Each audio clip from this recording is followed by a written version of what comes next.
Здравствуйте, уважаемые любители спорта, дорогие телезрители. Национальная вещательная компания «Саха» приглашает вас всех к просмотру прямой трансляции из Центра спортивной подготовки «Триумф», где у нас идет заключительный этап открытых всероссийских соревнований по дзюдо на призы Иль-Дархана. Эти соревнования вместе с вами смотреть будем мы, я Власий Сергеев и председатель тренерского совета Республики Саха-Якутия по дзюдо Валерий Герасимов. Добрый вечер, дорогие зрители. Мы встречаемся с вами вот сегодня на спортивном комплексе «Триумф», на соревнованиях на призы Иль-Дархан. Впервые в Якутии проходят такие масштабные, серьезные соревнования по борьбе дзюдо по 3 возрастным группам. Возрастная группа маленьких детей – это 2005, 2006, 2007 года рождения, и также 2002, 2003, 2004, и отдельно завтра бороться будут 2001 год рождения и старше, это взрослые, где будут бороться мужчины и женщины, и мы воочию увидим своих любимцев. Мы, наверное, уже помним, как прошли у нас игры «Дети Азии» 2 года назад, мы с Власием комментировали, и дети, которые боролись на этих играх, они уже стали взрослыми, и мы видим уже на взрослом татами. Да, действительно, соревнования очень большого масштаба. И нас с вами ждет 2 дня увлекательных соревнований. Настоящий праздник дзюдо, да, у нас в «Триумфе. Да, очень большой праздник, неожиданный для нас, дзюдоистов, что это впервые все-таки обратили на нас внимание и правительство, и Иль-Дархан. Он сегодня приходил на открытие, было вот такое красочное, очень интересное открытие. Выступали артисты, гимн России, гимн республики. Конечно, это было очень торжественно и так приятно, что нашему виду спорта уделяют такое внимание. Ну и будем надеяться, что спортсмены оправдают ожидания и покажут самую красивую борьбу.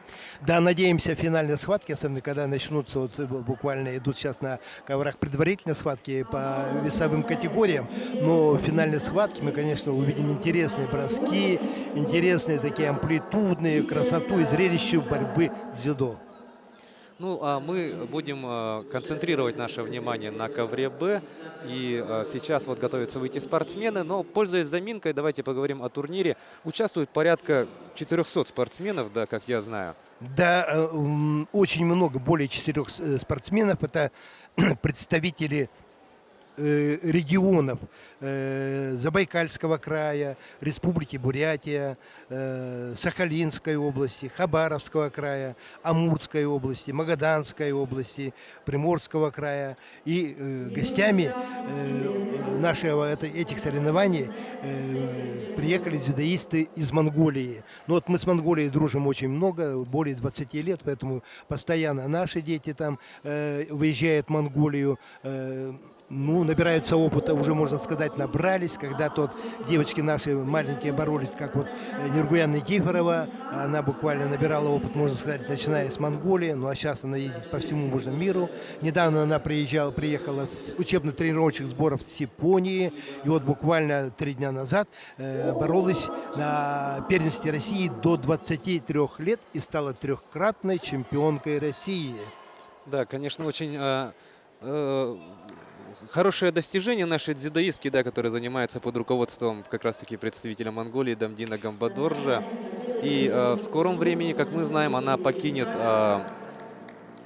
Уже покидает покидает юниорский возраст и переходит в взрослую категорию, где очень это все-таки ответственно, и переход из молодежи в юниорскую категорию, сеньоров во взрослую, конечно, сказывается так на спортсменах. Но мы посмотрим на Нургуяне, потому что Нургуяна Никифоровна боролась в этом году на Кубке мира среди женщин и вошла в 5 сильнейших. Она буквально за 3 место проиграла, но и мы надеемся, что она войдет в сборную республики, то есть в сборную России во взрослом первенстве, и будем надеяться, что 2 года впереди, что она и войдет в олимпийскую сборную. Да, будем на это надеяться. И сейчас давайте приступим к просмотру нашей схватки. У нас на ковре «Б» сейчас вышли представители Дальневосточного федерального округа, Сибирского федерального округа.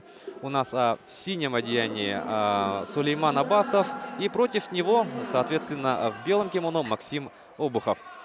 Ну Да, что вот ж, идет удержание. Борец в синем кимоно держит. Удержание должен держать в течение 20 секунд. У маленьких это в течение 20 секунд удержание считается оценкой в вазаре. Это пол победы. И если будет бросок на вазаре, тоже вот в вазаре, два вазаре, бывает, что вазаре, а васет и пон. Это в общем слагается два вазаре и получается чистая победа. У взрослых же это удержание считается чистой победой. Ну и также там дополняются болевые на руки, на локтевой сустав и удушающие приемы. Ну это интересно. Здесь такого нет, что какие-то будут большие травмы. Судья рефери, который стоит на татами, он постоянно следит и вовремя остановит, когда. Ну и бывает сдача, соперники сразу, если больно, они сдают похлопыванием. Вот идет бросок на вазаре, вот борца всеми. и Ну, только что вот Валерий говорили, да, вот в Азаре сначала удержание, и сейчас в Азаре бросок, и у нас получается да, чистая в победа. вазаре идет авасет и пон. На самом деле простая арифметика, но если непонятно, мы время от времени с Валерием будем объяснять, напоминать, да, о правилах дзюдо. Но я думаю, то, что большинство любителей спорта, конечно же, в курсе всех основных правил. Ну и сейчас мы поздравляем Сулеймана Абасова, представителя Сибирского федерального округа. Добился он красивой и быстрой достаточно победы и вышел во второй круг. С этим успехом мы поздравляем. И сейчас у нас следующая пара. Крупным планом показывает тут борца в белом кимоно. Да, это у нас Джулусхан Протодиаконов, наш спортсмен. И против него также представитель Республики Саха-Якутия Виктор Шрайнер. Да, но пока мы здесь вот говорили, кто есть кто, здесь уже началась активная борьба на татами, и ребята вот сейчас покажут, на что они способны, как их учили, вот делает такую подножку, да, протодиаконовое движение, но оценка, то есть технические действия не оцениваются, так как борец не упал на спину, сам он тоже буквально после этого чуть сам не упал на спину, но пока вот идет позиционная борьба. Борьба за захват, да? Да, борьба за захват и борьба, ну, сделать так, чтобы они делали ставку на свои приемы, чтобы быстро одолеть под соперника. Вот какая-то небольшая пауза. Арбитр на татами Адылканов Ахмед. Это известный тренер в республике, подготовил немало чемпионов республики, Дальнего Востока и даже России. Вот сейчас рефери зам главного судьи за столом подозвал, и вот решается, ему, видать, будет оказано. Но тем временем небольшое повреждение, кажется, получил Виктор Шрайнер. Ну, это сейчас врач быстро заморозил. Это небольшое. Ну и, конечно, Шрайнер не будет сдаваться. Вот у нас есть такой пример. На Олимпийских играх наш российский спортсмен, дзюдоист Носов сломал буквально руку. Руку сломал, но должен был бороться за третье место. И вот, скрипя зубами, ну, соперник, который с ним выходил бороться, уже обрадовался, что третье место в кармане. Ну, что-то там однорукого дзюдоиста одолеть, это проблем, думаю, нет для него. Но не тут-то было, и в упорной борьбе, это уже можно смотреть красиво. Он еще разбил нос в крови со сломанной рукой с одной, выиграл эту борьбу, стал третьим призером Олимпийских игр. Это вообще было прекрасно. Это, ну, уму непостижимо, что человек может сделать. Вот этот дзюдоист Носов приезжал там в Якутию, тоже был здесь на соревнованиях, проводил мастер-класс. Маленькие ребята вот учились у него, но они сейчас уже выросли, поэтому вот на таком примере учится вот наша молодежь. Вот мы видим то, что как раз Шрайнер, видимо, берет пример именно с этого героического поступка. И он вернулся на татами и готов продолжить борьбу. Сейчас судейская коллегия придет к единогласному решению. Борьба будет возобновлена. И, кстати, Валерий, помните вы или нет, когда мы работали на международных спортивных играх «Дети Азии», да, тоже такой яркий пример был. Тогда была схватка за бронзу. Я не помню, какая весовая категория, но помню, юношу звали Александр Калашников. Представлял он какой-то округ российский, я не помню какой точно. И он в борьбе за бронзу победил нашего ну, представителя Республики Саха-Якутия, будучи вот с травмированной рукой. Да, это было, это, по-моему, из Сибирского федерального округа, да, а мы вот восторгались тоже Да, да, да. с Ласием и смотрели эту схватку.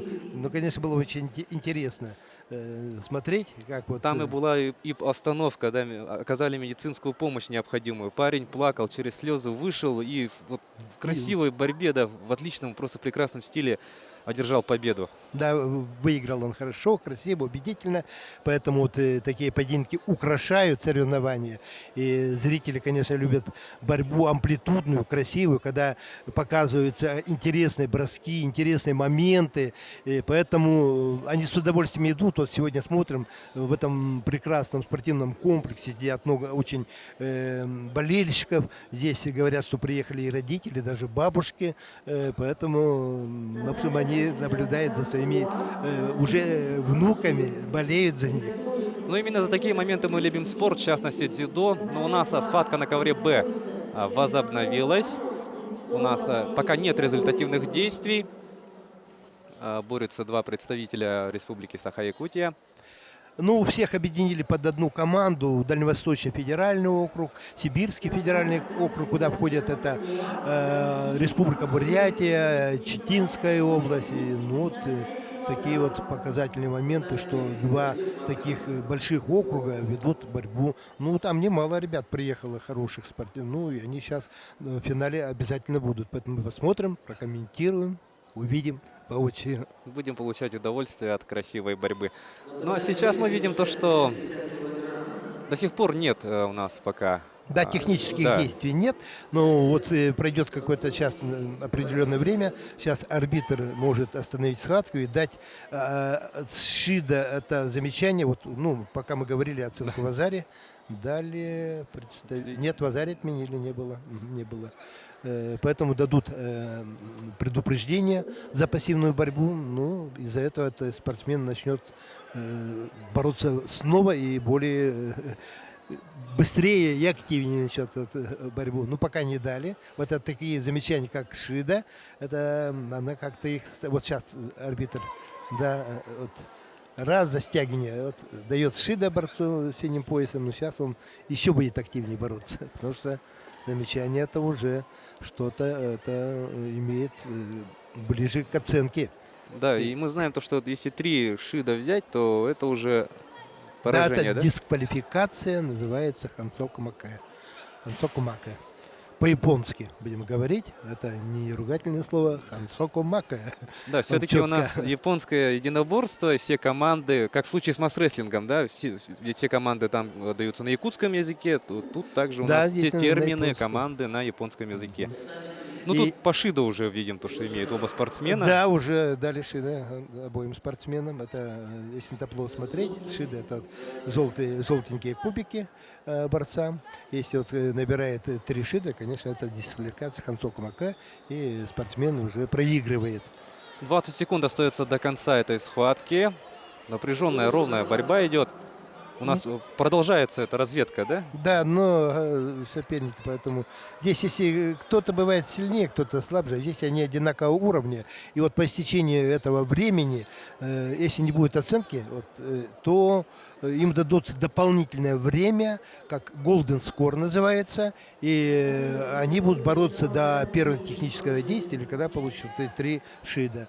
Поэтому они будут бороться без времени. Здесь определенное время, они борются 3 минуты, это истекло, а при дополнительном времени Golden Score, это пока они иногда оценки. Это пока предварительные схватки, но мы будем, конечно, смотреть, и уже с каждым кругом все будут появляться сильнейшие спортсмены, которые могут красиво бросать, такие амплитудные броски делать. Ну, я думаю, увидим еще в сегодняшнем вечере. Да, появятся у нас скоро на татами борцы, которые смогут удовлетворить любые запросы вот, любого гурмана, да, дзюдо. У нас по-прежнему... Спорный момент опять здесь, ну пока они там решают, я вам расскажу, что Якутию представляет нам тоже обширный вот, можно сказать, обширную географию. Приехали команды Алданского района, Алекминского района. Можно на Алекминском районе еще остановиться, потому что в Алекминском районе работает тренер из Сербии Милан Вуйтич, который уже 5 лет и готовит алекминских дзюдоистов на такие большие соревнования. У нас районы. И Мирнинский район очень сильнейший, где вот представлены вот и город Мирный, и поселок Айхал, поселок Удачный, где вот тоже вот в Удачном работает Деденко Николай, один из ветеранов этой борьбы. И вот в прошлом году он тоже получил звание заслуженного тренера республики. Вот у нас пошел буквально такой вот наплыв заслуженных тренеров республики. В прошлом году у нас Лоднев по случаю 60-летия из поселка Максагалка вот получил тоже, то есть заслужил такого звания заслуженный тренер республики по дзюдо. Ну, о Мирнинском районе, о Деденко я расскажу, что его воспитанник боролся на 4-х играх «Дети Азии», ну и стал чемпионом Европы. Вот далее вот здесь буквально мы пока комментировали, здесь в Азаре завоевал, добился. Да, Джилусхан Протодиаконов совершил отличный бросок и таким образом заработал Golden Score, да, о чем мы говорили ранее. И таким образом он вышел победителем из этой схватки и вышел в следующий раунд турнира. Следующий у нас сейчас круг, выходит Черепанов Павел И Арсений Слепцов. Слепцов Арсений, ну это, возможно, наши ребята. Да, наши ребята оба представляют Республику Якутия. Вот мы видим спортсмены на татами. И, дорогие телезрители, хочу отметить, да, вот обратите, пожалуйста, внимание на то, как все спортсмены относятся к состоянию экипировки, вот то, что обязательное приветствие, поклон сопернику. Здесь в дзюдо, ну, это специфика дзюдо, да, очень большое внимание. Вот если соперника вызывает первым номером, он надевает белое кимоно, выходит в белом кимоно, а второй соперник выходит в синем кимоно, поэтому отличается. Судьи не смотрят на фамилии, они смотрят вот на дзюдоиста по кимоно. Бросает в белом кимоно, дают оценку туда, например, в эту сторону. И также определяет победитель. Уже смотрит потом в протокол, а кто такой это и есть. И пока вот идет удержание, это борец в белом у нас. Павел Чернаков совершил бросок, который был оценен на Вазаре. В Азаре, да, вот ты уже пока говорил, уже табло опаздывало, и буквально ты сказал в Азаре, да, табло появилась оценка. Так что власть у нас уже и судить умеет. Как-никак мы уже который год вместе здесь. Хоть на татами выходи, да, Валерий? Ну, запросто можно судьей запросто сделать. Два в Азаре, вот что такое, мы в Азаре бросок и удержание 20 секунд в Азаре. Это в итоге в Азаре, а в Васеттипон. Поздравляем Павла Чернакова. И он в следующем раунде встретится с Джилусханом Протодиаконовым, который вот вышел победителем в предыдущей схватке. Ну и сейчас мы увидим следующую встречу. Это у нас Алексей Миронов и против него Виктор Денисенко. Так, ну и дальше продолжим географию развития нашего дзюдо.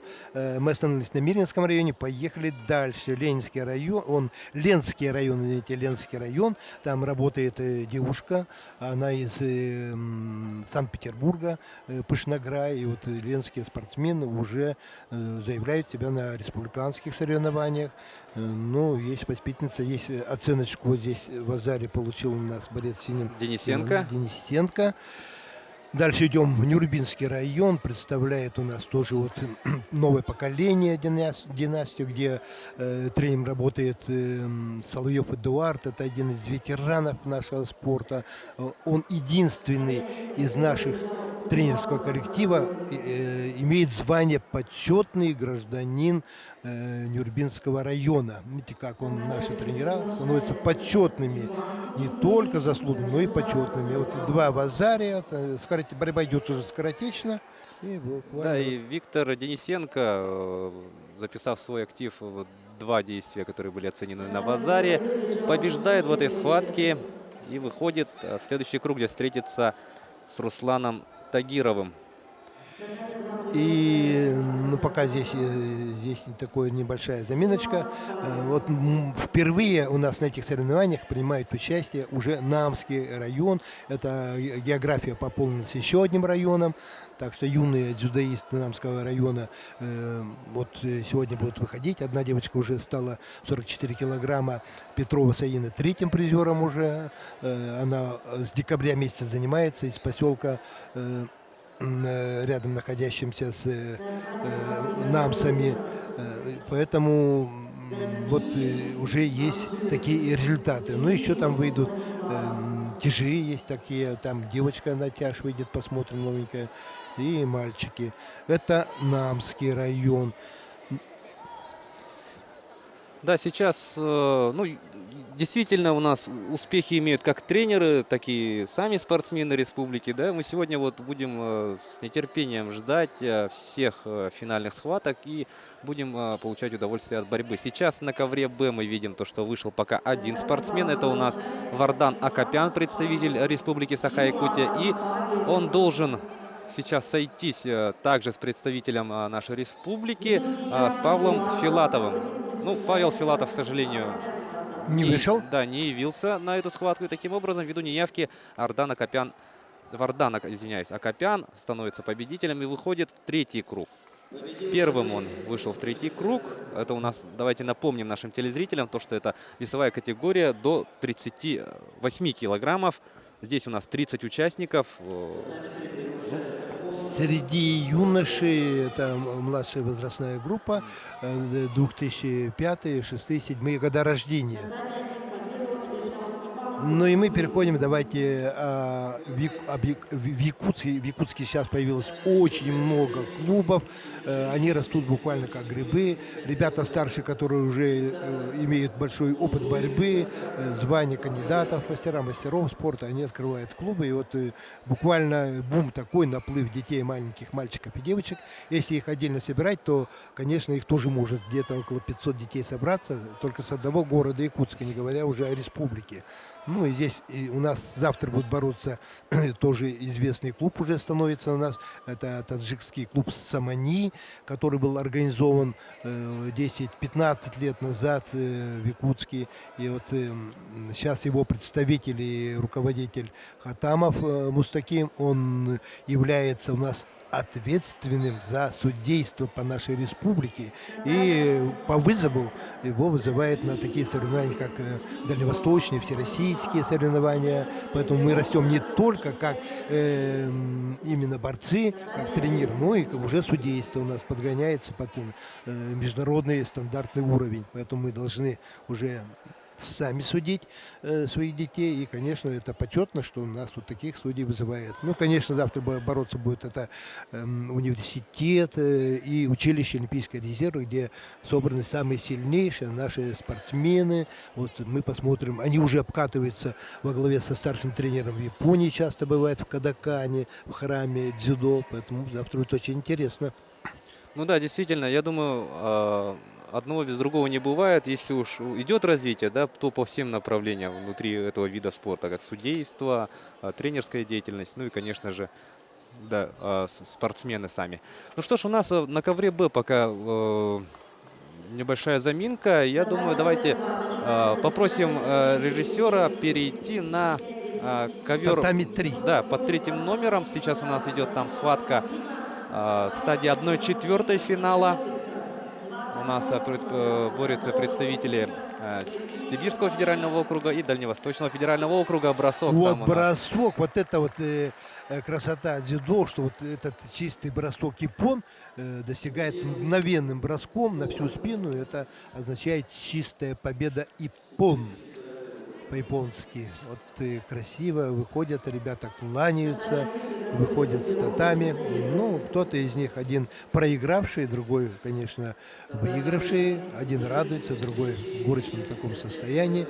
Но оба не приветствуют друг друга. Это этика, что я говорю, победитель говорит: спасибо, что ты со мной боролся, а проигравший говорит молча: спасибо, что ты меня научил. Вот это вот каноны дзюдо. Ну, действительно, в дзюдо обращают на это особое внимание. И как, вот, если вспомнить, да, строки из песни «Ты не Семяги», В спорте есть соперники, в спорте нет врагов, да? И тут, конечно же, уважению сопернику уделяют очень большое внимание в японском единоборстве под названием дзюдо. Ну и все вот эти восточные единоборства, они вот это обязательное уважение друг к другу, к окружающим, старшим. И даже вот занимаясь в зале, они заходят в зал, кланяются залу. Не просто так, а поклон. Вот, как бы для них это храм, который вот божественный, что они должны прийти здесь научиться очень многому, особенно духовному развитию. И вот хорошо, что вот сейчас идет такое развитие, маленькие дети идут в наши храмы маленькие дзюдо, и вот они уже будут более благородные, воспитаны, и, конечно, вырастут достойными гражданами Республики России. Да, вот если говоря о храмах, в нашем случае храм это у нас Центр спортивной подготовки «Триумф». Да, вот, Да, сегодня. да. Сегодня это не храм, а храмище здесь. 3 татами. Ну, дети Азии мы здесь комментировали были, да? Здесь очень интересно было, такой тоже накал борьбы интересный. Ну, конечно, спасибо руководителям, что представили такой нам просторный зал для борьбы. Спасибо руководству это «Триумфа». Здесь все-таки руководитель здесь работает олимпийский чемпион Павел Пенигин. Ну вот у нас пока на мониторе девушка стоит, волнуется, так вот ручки потирает маленькая. Это Шамарина, представительница нашей команды. Девочек, весовая категория до 24. Да, ну это совсем маленькие-то вот девочки, вот посмотреть надо, как они вот есть. Вот Есть сразу, да? таким чистым, ага, бросок, это уже япон. Пока настраивалась вот на спортсменском белом кимоно, здесь бросок, ну, дал япон арбитр на татами, но девочка не слушает правильно. Пока мате нет, она ее держит. Мате это стоп. И вот она чистым броском добилась успеха. И вот показывают расстроенную маленькую нашу и довольную, очень такое в синем кимоно девчушку, которая сейчас пойдет в зал. Ее поздравят тренера, представители, может, есть и родители даже. Да, давайте посмотрим на повторе, как это было. Ой, вот как здорово. Красивый бросок через спину называется. Бросок через спину на всю спину. Через спину на всю спину. Поэтому... Не избежать в этом случае тавтологии. Поздравляем Евангелину Шамарину. Очень красивая победа. Сейчас Вот. у нас вышла уже следующая пара. Две девчушки такие интересненькие тоже. А нам что они нам покажут? Это весовая категория до 24, та же весовая категория. Поэтому ну, вот монитор у нас там маленько заклинило. Вот, и сейчас вот у нас власть, он дальнозерки увидит сейчас прямо на мониторе. Да, как я вижу, это у нас весовая категория до 28 килограммов. И, дорогие друзья, это финал. Победитель выйдет триумфатором сегодняшних состязаний. Это у нас Дроздова из Амурской области. Против нее представительница Магаданской области Габеева. Ну что ж. Вот приглашает наших дзюдоистов, которым оплачивает даже дорогу до места пребывания в Магадан, ну и бесплатно там проживание, питание, вот такие они вот, как можно сказать, гостеприимные, даже оплачивают проезд на их соревнования. Поэтому вот наши в прошлом году наши спортсмены ездили, добиваются там тоже хороших показателей, привозят чемпионов, призеров, ну и Магадан вот сильнейший является по девочкам, по-моему. Ну, сильнейший на Дальнем Востоке больше медалей, а дзюдоисты Якутии тоже больше. Вот замечание дали это спортсменки в синем кимоно. Как Да, это у нас. Конечно, и сверху брать захват удобно. Она вот берет сверху, и удобно, конечно, сделать ей бросок через спину. И вот она в синем кимоно не дает. Ну, бедный дают второй уже Шида за пассивное ведение борьбы. Ну и вот можно... Ну и она бросается на оценку в Азаре. Видите как? Здесь мы только что говорили, одна... Полина Габеева. Видите, как она... Несмотря на да. то, что уступает значительно в росте, да, девочка... Да, и в силе, по-моему, в белом кимоно сильный. Контратакует зацепом. Ну, сейчас Магаданка будет постоянно атаковать. И только так она может выиграть. это Габиева будет ждать. Когда уже помешала бы соперница, она уже растерялась бы. Но пока они работают однотипно, с односторонним захватом. То есть захватом, который вот берет постоянно сверху. Ну, это и Золотой медали в состязании среди девочек младшей группы весовой категории до 28 килограммов. Очень интересная ситуация, да? да, рефери объясняет, что за пальцы нельзя хватать, но она это не как можно. Да, очень интересная ситуация. Есть оценка у Габеевой в Азаре, то есть половина победы, да, но также есть в ее активе 2 шида. Да, В шаге. это чревато, Да. это еще одно замечание, и может уже концов мака, дисквалификация. Но она это идет. Вот, и сама упала, бедная, на последних секундах на оценку в Азаре, да. Но пока на табло не высвечивается. Оценку не дали, но вот Golden Score, да, первое техническое действие или замечание. Ну, сейчас 16 секунд судейская остается. коллегия решит. Вот какая девочка славненькая такая.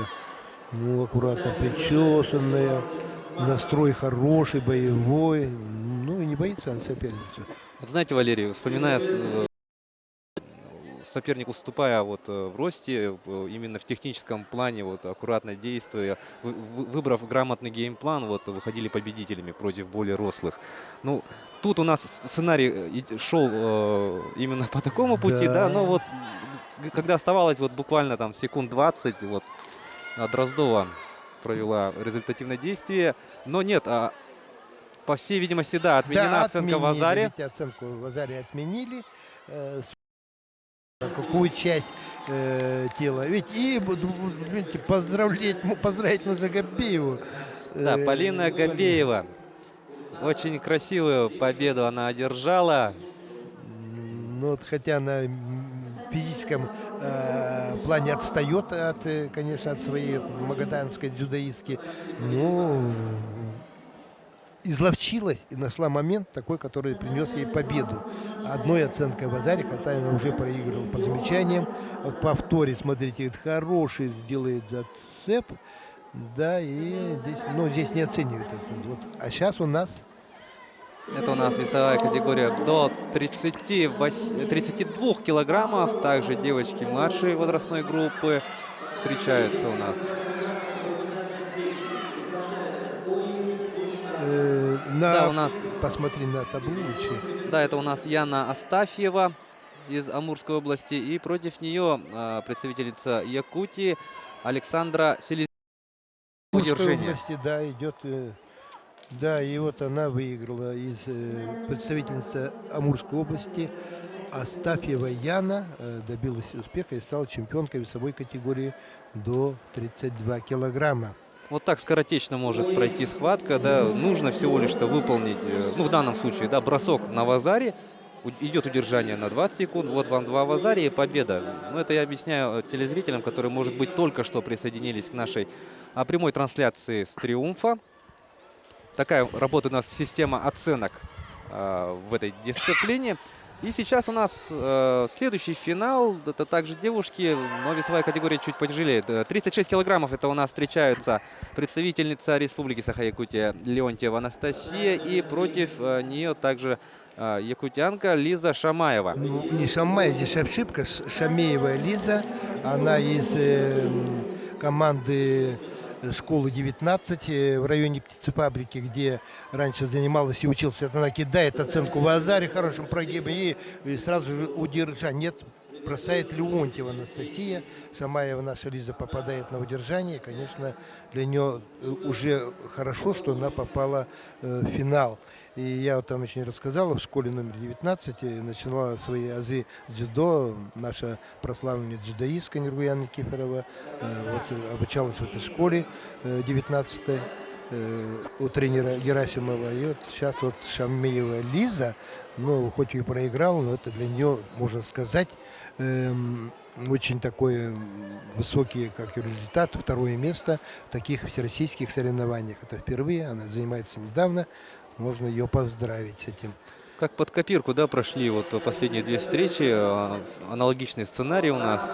Бросок на вазаре и удержание 20 секунд. Да, и Леонтьева Анастасия, вот, ну, это наша якутянка, становится чемпионкой. Жаль, что нам не дают города, с какого города или с какого клуба представители, поэтому мы уже говорим Дальневосточный федеральный округ, а в финале мы говорим Якутия именно. Уже поясняет здесь вот болельщиков много. И еще финальная схватка до 40 килограммов. Да, у нас встретится Элеонора Перминая и против нее Алена Секретарева. Обе спортсменки представляют Республику Саха-Якутия. Ну и Дальневосточный федеральный округ. По совместительству. Да, поэтому они представляют очень много. И свою родную школу, и свой район, и свою секцию, и город, и даже вот Дальневосточный федеральный округ. Это почетно, что они становятся сегодня чемпионами и призерами этих соревнований. Ну что ж, спортсменки вышли на татами. В белом кимоно у нас Элеонора Пермина. Ну и, соответственно, в синем Алена Секретарева. Две якутянки встретились в финале этой весовой категории до 40 килограммов. Да, ну вот здесь И сразу. сразу же идет зацеп снаружи, и оценка в зале, и переходят. Но думают, болевой здесь нельзя делать в этом возрасте. Это какой у нас возраст? Возраст здесь у нас 2005, 2006, 2007 года рождения. Есть оценка в Азаре в активе у Перминой.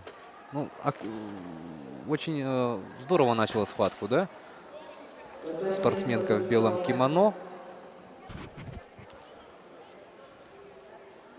Девушки ищут захват. Ну вот как здорово работает ногами Пермина. Ну, первым номером работает. Вот мы видим, через слезы буквально Секретарева борется. Пошло у нас удержание. Есть уже 5 секунд. Есть уже 10 секунд. Напоминаем, что для результативного, вот, ну, то есть для оценки данного технического действия нужно удержать соперника в этом положении на протяжении 20 секунд. Что и случилось. И Пермина у нас, Элеонора Пермина, сначала заработала оценку в Азаре красивым броском и сразу удержала свою соперницу на 20 секунд.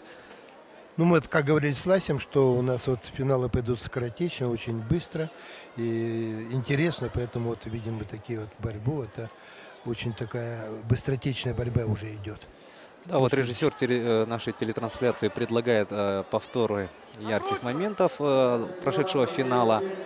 Ну и, как мы уже сказали, оценка в Азаре плюс удержание. Ну, очередная пара у нас это... Да, сейчас должны выйти на центральный татами представительницы весовой категории до 44 килограммов. Да, так и есть, это финал. У нас встречается Нурсулу Барубаева и против нее Аделина Сикалиева. Обе представляют команду сборной Республики Саха-Якутия. Ну вот, девочек сейчас очень много бывает в весовых категориях, поэтому всех не запомнишь, это только начинающие спортсменки. И мы вот впервые видим на таких крупных соревнованиях уже таких юных девочек из Якутии. Ну и они на правах хозяев, конечно, завоюют больше медалей, наверное, более опытные, так как все-таки в Якутске проводится очень много соревнований для детей по клубам. И опыту набирая, не выезжая на какие-то соревнования, могут здесь уже добиться таких хороших показателей, набраться опыта. Особенно вот сегодняшние соревнования дают очень богатый опыт. Вот буквально после этих соревнований себя почувствуют еще выше на голову, будут более увереннее и уже скажут, что они боролись на всероссийских соревнованиях, а не просто так, как говорят, первенство в докачке. Поэтому это уже такие соревнования подарили нам и правительство, и вот и руководство нашей республики. Спасибо. И вот и бросок, бросок вот какой. на спину, обратную сторону, И через, оценка. может, через грудь. Оценка Иппон. Это Иппон, чистая да, победа, судья да. на татаме показывает. Но на табло пока что у нас стоит оценка Вазари, но да, Иппон. Да. Чистая победа. У нас поздравления принимает Аделина Сикалиева. Красивый бросок. Да, в повторе покажут нам, это почти прогибом через грудь она бросает. Ага, и идет очень такая Довольная. да, что выиграла первую медаль в будущем своем спорте. И, возможно, мы увидим этих девочек и на российском, на европейском татаме. Видите, какой хороший бросок в обратную сторону. Вправо, но делает влево, поэтому прогибом здесь, конечно, защититься очень трудно. И очередная пара.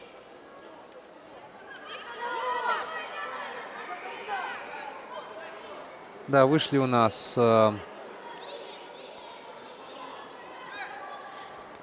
вижу, что одна спортсменка представляет Монголию. Цакбадрах, вот такая вот фамилия у представительницы Монголии. Против нее борется представительница Республики Саха-Якутия Тихонова. Мне кажется, это уже возрастная группа. Это старшая Да, возрастная, старше. да, это старшая возрастная группа. Сейчас мы посмотрим. Протоколы нам, увы, не дали. Будем смотреть по монитору. Сейчас Власия еще раз глянет своими дальнезоркими глазами на табло. И мы увидим вот этих девушек. Монголия написано, да, там на табло? Да, представительница Монголии Вот здесь, в белом кимоно. Салбатрах, ага. Цакбадрах, представительница Монголии, и якутянка Тихонова. Тихонова. Но японские дзюдоисты являются одними из сильнейших в мире. И вот у них есть свои олимпийские чемпионы, чемпионы мира. Они входят вот, буквально командный первенство в прошлом году, где они... Да, вот и это старшая возрастная группа 2004 3-2 года рождения, где им разрешено броски с колен, удушающие, болевой. Вот сейчас вот буквально только болевой сказал, и представительница наша Тихонова хотела сесть на болевой, но не получилось это. В Монголии также очень большой бум борьбы дзюдо. Занимаются буквально и дети, и взрослые. Есть там дворец спорта, где у них где-то 8 татами, и вот буквально он кишит, заходишь туда, и все в белом кимоно, ну, каждый татами свои тренера, там по несколько тренеров. Там и занимается сразу же, можно увидеть чемпионов мира и призеров Олимпийских игр. Поэтому очень интересно вот, увидеть воочию вот это развивающее дзюдо Монголии. И можно вот буквально в прошлом году тоже президент Монгольской федерации дзюдо Батулга стал президентом Монголии. Дзюдо будет еще больше развиваться, так как вот эти сейчас в данное время приехали юные дзюдоисты Монголии, начинающие, потому сильнейших, конечно, наверное, не привезли, так обкатать, посмотреть, как мы выглядим. Ну, мы достойно, мы даем эти отпоры, и вот буквально мальчик у них в маленькой весовой категории, по-моему, до 32 лет, то есть до 32 килограмм проиграл, и ну, там, по-моему, занял даже 3-е место только. А наши дзюдоисты уже выигрывают, начинают выигрывать вот таких сильных, можно сказать, дзюдоистов, как Монголия. Ну и мы до этого говорили, я вот говорил, что наши сейчас юные дзюдоисты обкатываются в Кадакане, это храм дзюдо в Японии, вот благодаря нашему старшему тренеру Дамдину Гамбадору, вот тоже монгол, но он уже тренирует. Определили в Жатай, где он живет и работает, воспитал очень много известных спортсменов республики. И вот его сын является в данное время старшим тренером сборной команды республики и работает в училище Олимпийского резерва. Ну, Дамдин Гамбадор за годы работы в Якутии, ну, он стал уже нашим человеком, да? Сколько вот замечательных спортсменов он воспитал, вырастил, ну, в том числе вот Нургулану Никифорову, да, которую вот совсем недавно мы вспоминали, трехкратная Да, победительница, чемпионка России. да, первенства России. Это, конечно, дорогого стоит. Сейчас у нас не совсем понятная ситуация, да, ну, видимо, по оценке в Азаре имеют обе спортсменки, так как у нас... Нет, оценка в Азаре это у спортсменки из Монголии. Она в белом кимоно. Ну, у нас Там основное нет. время закончилось, и мы видим то, что вот... Нет, 24 секунды еще осталось. Видно, поэтому вы можете сразу увидеть и какие оценки, и кто борется. Но мы постараемся, конечно, тоже освещать, но очень проблемы у нас с протоколами, потому что секретарь один, столько занимающих, и он, конечно, не успевает обрабатывать такой объемный материал, так как на трех татами борются, и везде. Бадрах получает поздравления от соперницы и от зрителей, которые стали свидетелями этой победы. Она завоевала золотую медаль в весовой категории до 44 килограммов среди девушек Старших старшей девочек, группы. да, Да. старшая группа. И вот она увозит, как мы говорили на играх «Дети Азии», увозит золотую медаль в свою страну, Монголию. Процветающую на сегодняшний день Монголию, быстро развивающую страну, так как мы в этой Монголии с ней Да, это у нас весовая категория свыше 52 килограммов. У нас борются обе спортсменки из Якутии. Рыжко в белом кимоно и против Дианы Рыжко в белом кимоно и против нее Абдылакова, Гульзина Абдылакова. Гульзина. Вот имена очень интересные сейчас, поэтому как иностранные. Ну, Абдылакова, она, конечно, не якутка, наверное, она у нас, наверное, из Киргизии или даже, может быть, из Казахстана. Нет, она Как они поведут себя вот грамотно в этой борьбе и кто из них победит. Будем болеть, и болеете вы. Тоже старайтесь предусмотреть, предугадать, кто же может выиграть в этой схватке.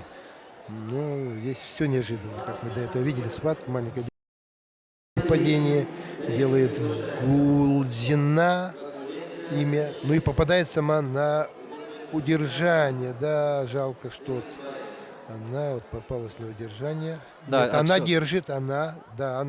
Отсчет пошел. Она же держит, да, она держит Рыжку Диану на удержание. Поэтому 20 секунд на табло, как высветится, будет сигнал такой. Абдылакова становится победительницей состязания в этой весовой категории. И таким образом становится триумфатором. Этих соревнований, престижных, красивых и, конечно, все-таки гордость за то, что она за себя, подарок родителям, тренеру, что выиграла вот эти соревнования. И, конечно, мы увидим, сами еще мы не видели, но, наверное, красивые медали будут, кубки сегодня вот, победителям. И здесь будут подводить рады за наше дзюдо. Ну, действительно, сборная команды Республики Саха-Якутия на правах хозяйки всероссийского турнира, конечно, представлена самым многочисленным составом. Ну и что радует, конечно, берем не только количеством, да, но и, как видим, качеством тоже. Да и, конечно, Да. качество возросло уже, так как знаний много уже появилось, потому что многие нас же выезжают, привозят богатый опыт, старшие наши спортсмены. И вот очень интересно то, что это кто борется у нас? Да, у нас против нее Татьяна Перницкая. Ну, сейчас мы посмотрим. Буквально здесь табло опять не высвечивается, информации пока нет у нас. Но мы скажем, что об этих соревнованиях, вот еще раз благодарны правительству, то, что организовал, живут сегодня наши дзюдоисты. Ну, это буквально как на играх «Дети Азии», потому что на «Детях Азии» тоже были очень такие комфортные условия проживания, питания, тренировок. И здесь вот дети будут буквально 9 дней жить в Сосновом Бору.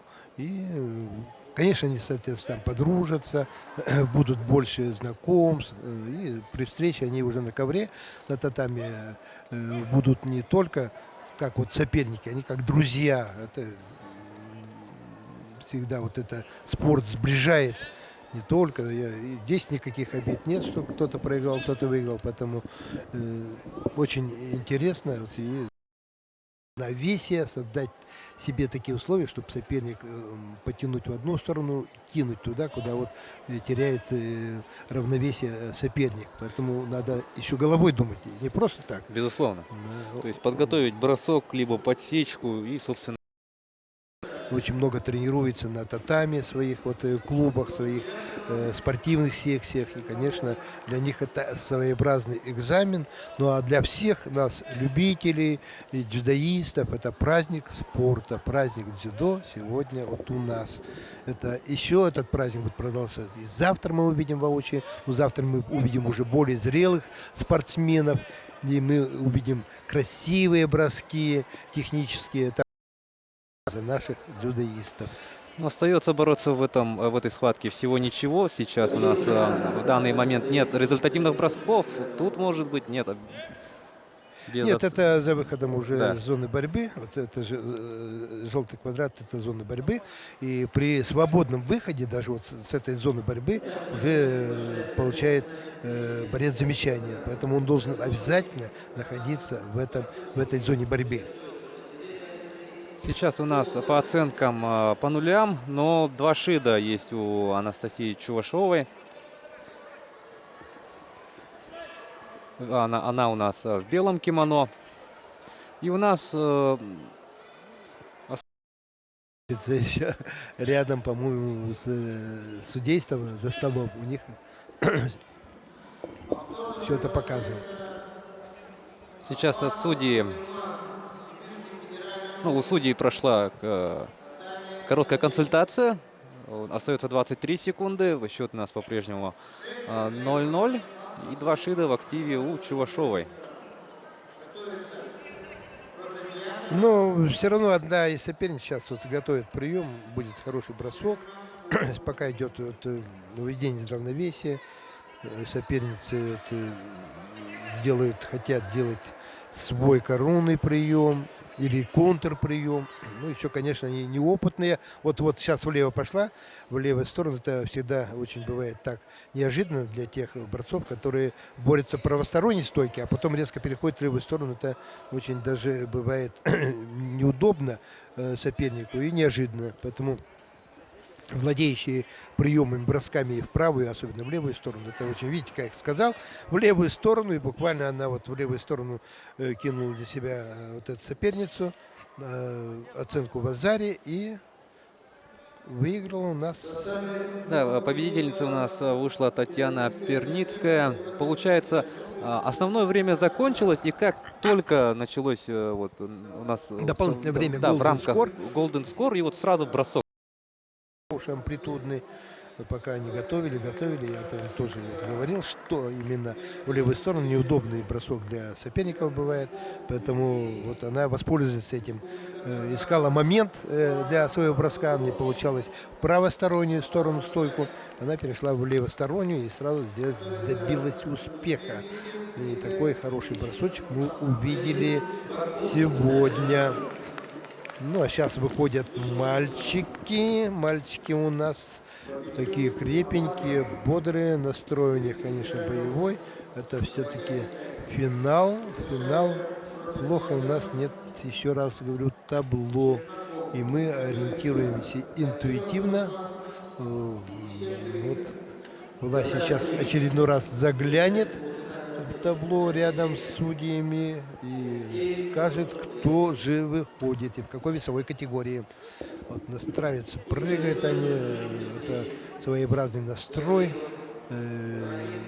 Всегда спортсмены очень настраиваются на финальные схватки, где вот, конечно, зависит от борьбы, от этой борьбы зависит, какое место они завоюют, какую медаль они себе на грудь повесят. Ну, на грудь повесят не они, а медаль повесит им, конечно, судья, который будет награждать. И, конечно, золото для них, для нас это золото, для них золото.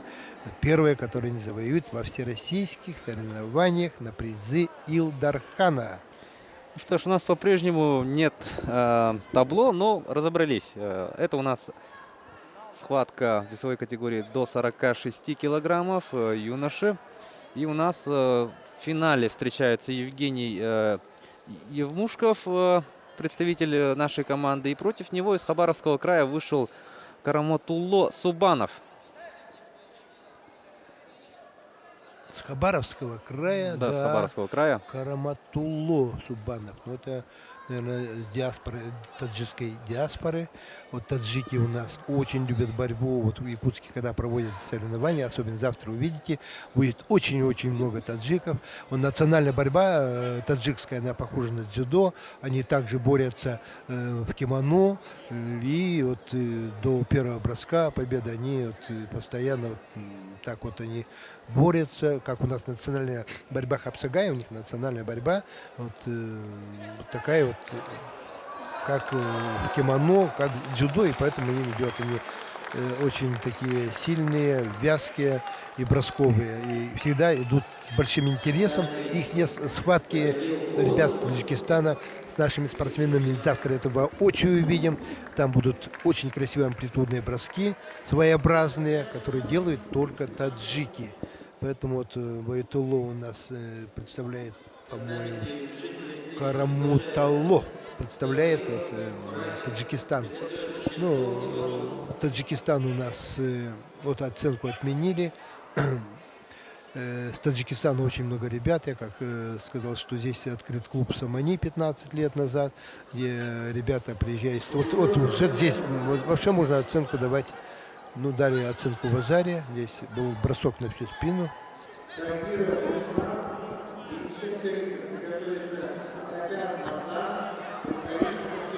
Оценку завоевал это наш Мушков. Да, в Евгений. Азаре. Молодец, он, видите как. Сделал хорошую подсечку. И такая хорошая получилась борьба, интересная. Бросок, вот он подсечки любит делать, ногами хорошо работает. И Мушков Евгений, поэтому мы вот пока рады за него, чтобы он закончил эту схватку и победил. Конечно, болеем за своих. Всегда все, когда находятся у себя, или мы болеем, конечно, за своих. Чуть больше 2 минут остается бороться. А в этой финальной схватке, как здорово тут действует. Да, он прокрутился, хотел, видать, сделать такой вот интересный бросок, который вот редко кто делает. Вот, наверное, это его коронный прием, но у него не получилось. С кручей хотел спецсоперник кинуть падение через себя, но это не получилось. И Мушков всегда наготове. И Мушков Евгений всегда на чеку. Поэтому вот пока ведет с оценкой в Азаре. И Караматулло пока не может одолеть нашего соперника. Ну, мы с Власием комментировали, когда игры «Дети Азии». Было много иностранцев, особенно трудные имена. Почти не выговаривали монголов. Там, там приходилось очень нам пыхтеть самим. Но выкручивались эти ситуации. Власий очень быстро ориентируется по фамилиям. И, конечно, ну, не было индийцев, там еще труднее. Такие сухие, сухопарые, жилистые. Очень хорошо боролись, особенно девушки. Поэтому на этих нашему спортсмену дали еще замечание шидо. Да, и в активе уже 2 шида у Евмушкова. Все, здесь оценку можно давать, но падал с нашей стороны наш Евмушков. По новым правилам падение на локоть означает оценку в Азаре. Но со стороны арбитра не было видно. Даже япон дали. Видите, даже япон дали. Да. А нет, в Азаре, в Азаре победу одержал. Вот, везет золотую медаль наших соревнований. Вот хотел поблагодарить нашего спортсмена. Наш спортсмен обиделся и ушел. Обычно бывает так, что они навстречу идут, благодарят друг друга, даже обнимаются. Ну, это этика дзюдо. Ну и давайте. Буквально с этого года, с Нового года даются такие правила. Если соперник падает на локтевой сустав, в какую-то сторону боковую, то уже дается. У нас на центральном татаме сейчас выйдет представитель команды Якутии Игорь Кузьменкин. И против него спортсмен из Республики Бурятия Рустам Ренчинов.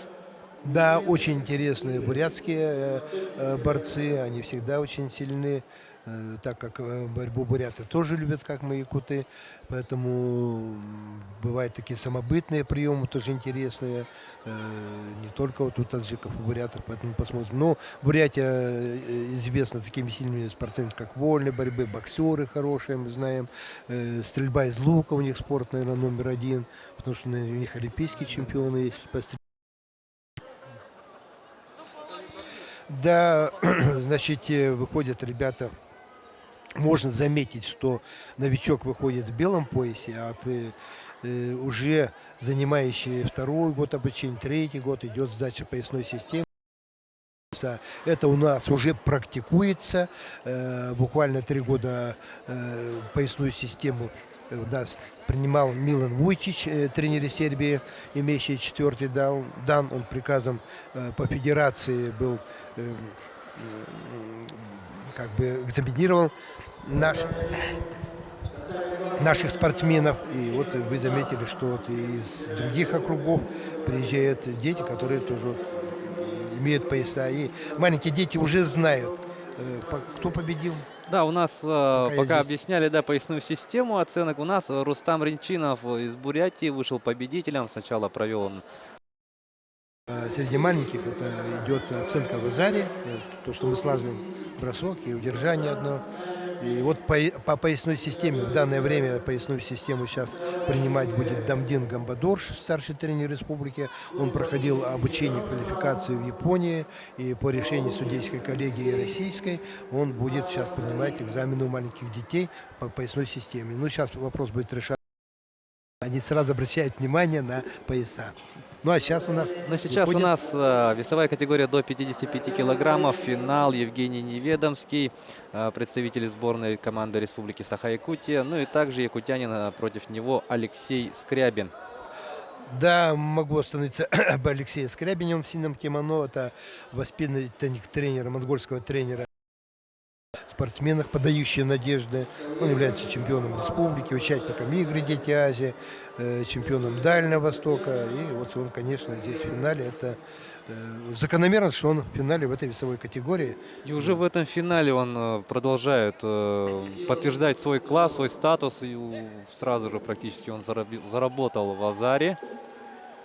Да, вот мы на нем смотрим коричневый пояс, но это что-то новое, но, возможно, он уже и кандидат в мастера спорта добился, все-таки занимается, он был маленький, начинал с 22 килограмм, вот зацеп изнутри, под разноименную ногу он проводит, не получается, но пока что-то он еще не настроен, так вот ярко, для ярких бросков, но все-таки бросок с колен делать, но это у него не получается. Да, вот кто с ним борется у нас? Евгений Неведомский. Да, Неведомский, вот ему, вот, конечно, челка мешает, наверное, это длинные волоса. Но вот он пробился в финал, значит, выиграл. Вот видите, И вот опять здорово. зацепом изнутри. Видите, я вам сказал, что готовит. Увидим от Алексея Скрябина чистый бросок япон, что он и продемонстрировал. Зацепом из воспитанников учится в училище Олимпийское резерва. Так что вот он уже... Какой интересный вот бросок произвел у нас Скрябин Алексей. Он уже вырастает в юношу такого мужчину, потому что был вот такой же маленький, как показывают на экране сейчас мальчиков наших маленьких. Это весовая категория до 24 или 2 килограмм. Ну, многие борцы наши известные начинали с 22 килограмм. Были маленькие, по истечении, конечно, многих лет они становятся взрослыми, сильными, крепкими. И они скажут, что этот мальчик через 10 лет вырастет такого сильного, взрослого мужчину, который уже будет и мастером спорта. Поэтому мы рады за детей маленьких, которые вот занимаются этим видом спорта. И, конечно, вот, рады и родители. Финал весовой категории до 26 килограммов. Одни из самых маленьких, да, борцов наших Да, ну сегодняшних были еще, соревнований. да, 26, маленькие, самые маленькие. Вот, Есть подхватом оценка из в азаре. 0,3. Ага. Ну, здесь ожидаем 2 оценки в азаре, поэтому вот на удержание. А тут почему-то отпустил свое преимущество. Белым кимоно это у нас Балухин. Полдухин. Видите, он уверенно стоит, взял захват, ждет своего момента. Поэтому, да, это... Ну, видим то, что Алексей Балухин. Тимного клуба Славбутич. Они одеты все в таком кимоно красивом. Сзади надписи сделали. Ну, клуб имеет возможность сделать. Видите, и выиграл, да, вот мы как и говорили, он очень уверенно одолел Алексей Балухин. Измайлова и выиграл эту схватку. Поздравляем Алексея Балухина. 2 броска на Вазаре. И очень более чем убедительная победа. Сейчас мы увидим на татаме финал весовой категории до 30 килограммов. Выйдет представитель Бурятии Артем Чернышов. И против него из команды Якутии Олег Куприянов. Да, вот еще мы сейчас увидим также очередного бурятского спортсмена. Он у нас в белом кимоно. Ну и, соответственно, в синем Олег Куприянов. 3 года назад в Якутии проводился турнир, соревнования по боевому самбо среди взрослых. И вот представители команды Бурятии привозили 5 своих спортсменов, и все они стали чемпионами. От нашего спортсмена тоже неожиданности, но в таком положении, в котором сейчас держит наш спортсмен, прижавшись к нему, но соперник обвил ногами его ноги. Это не считается удержание, а считается удержание, когда соперник лежит на боку или со стороны, или сверху на сопернике. Эта команда называется удержание асаикоми.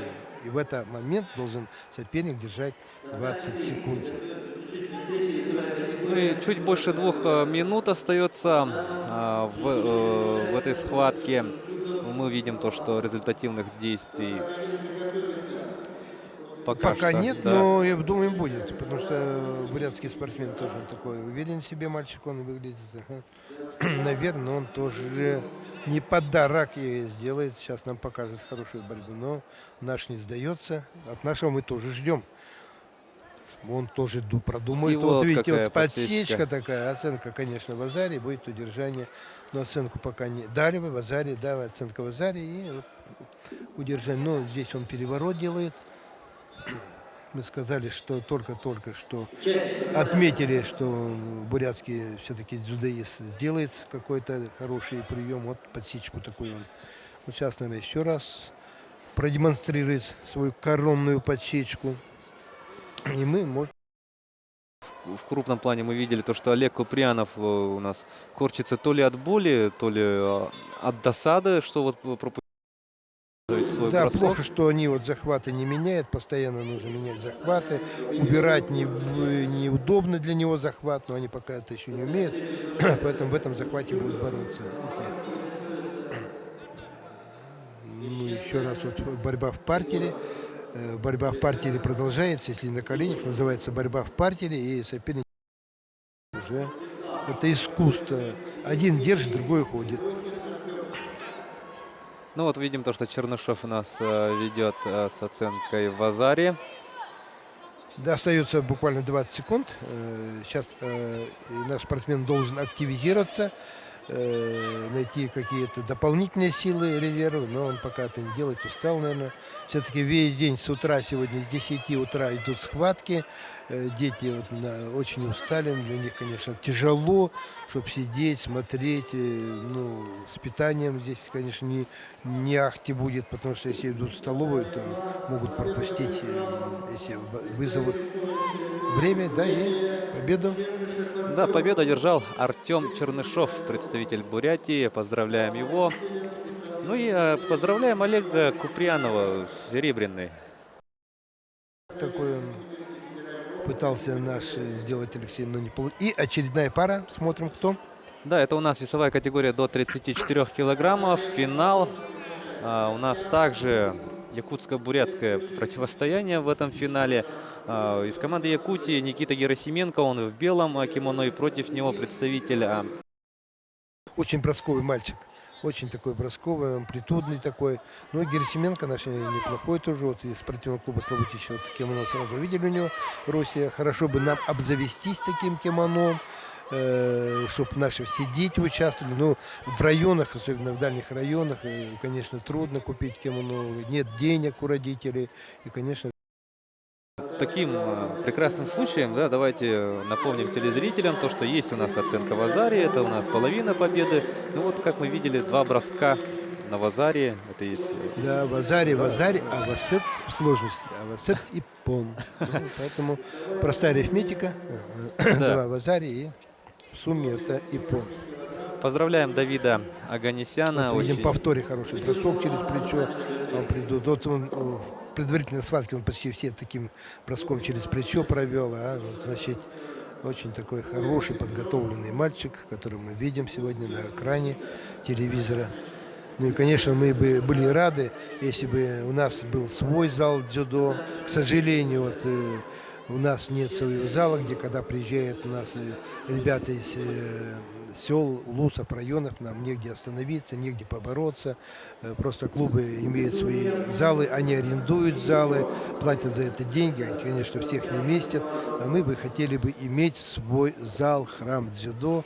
Я думаю, и правительство обратит на это внимание, раз представило нам такие возможности проводить соревнования. И, конечно, мы должны иметь свой вот зал, чтобы мы приезжали, когда гости, мы могли бы их поднять, потренироваться совместно с ними, не снимать. Конечно, здесь триумф всегда занят, всегда очень много соревнований. Ну и, конечно, мы не можем постоянно, конечно, здесь находиться, но это все-таки соревнования для многих видов спорта.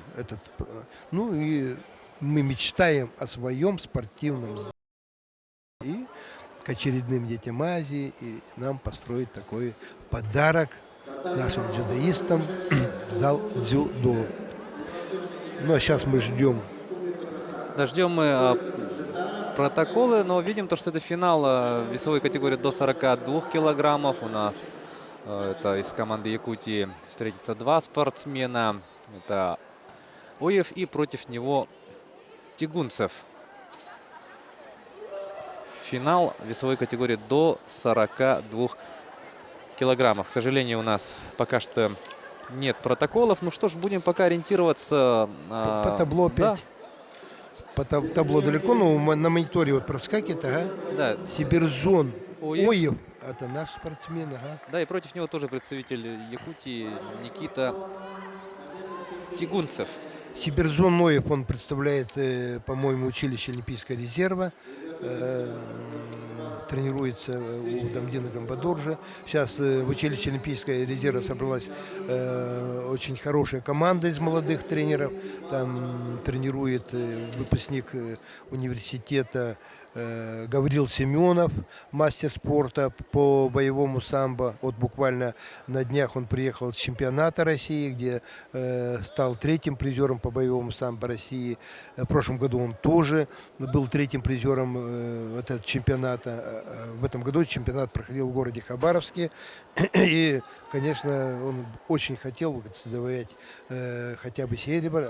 Выигравший серебряную медаль или второе место, он едет на Европу самбистов, а выигравший первое место, золотую медаль, едет на мир. У них так очень хорошо. Это спортивное и боевое самбо. Сейчас боевое самбо проводятся и чемпионаты мира, и чемпионаты Европы, поэтому, конечно, почетно было бы видеть нашего Гаврила на этих соревнованиях. Но я думаю, не за горами, что мы своих увидим ребят, и самбистов, и дзюдоистов, и боевое самбо на Европе, на мире, и даже Олимпийских играх.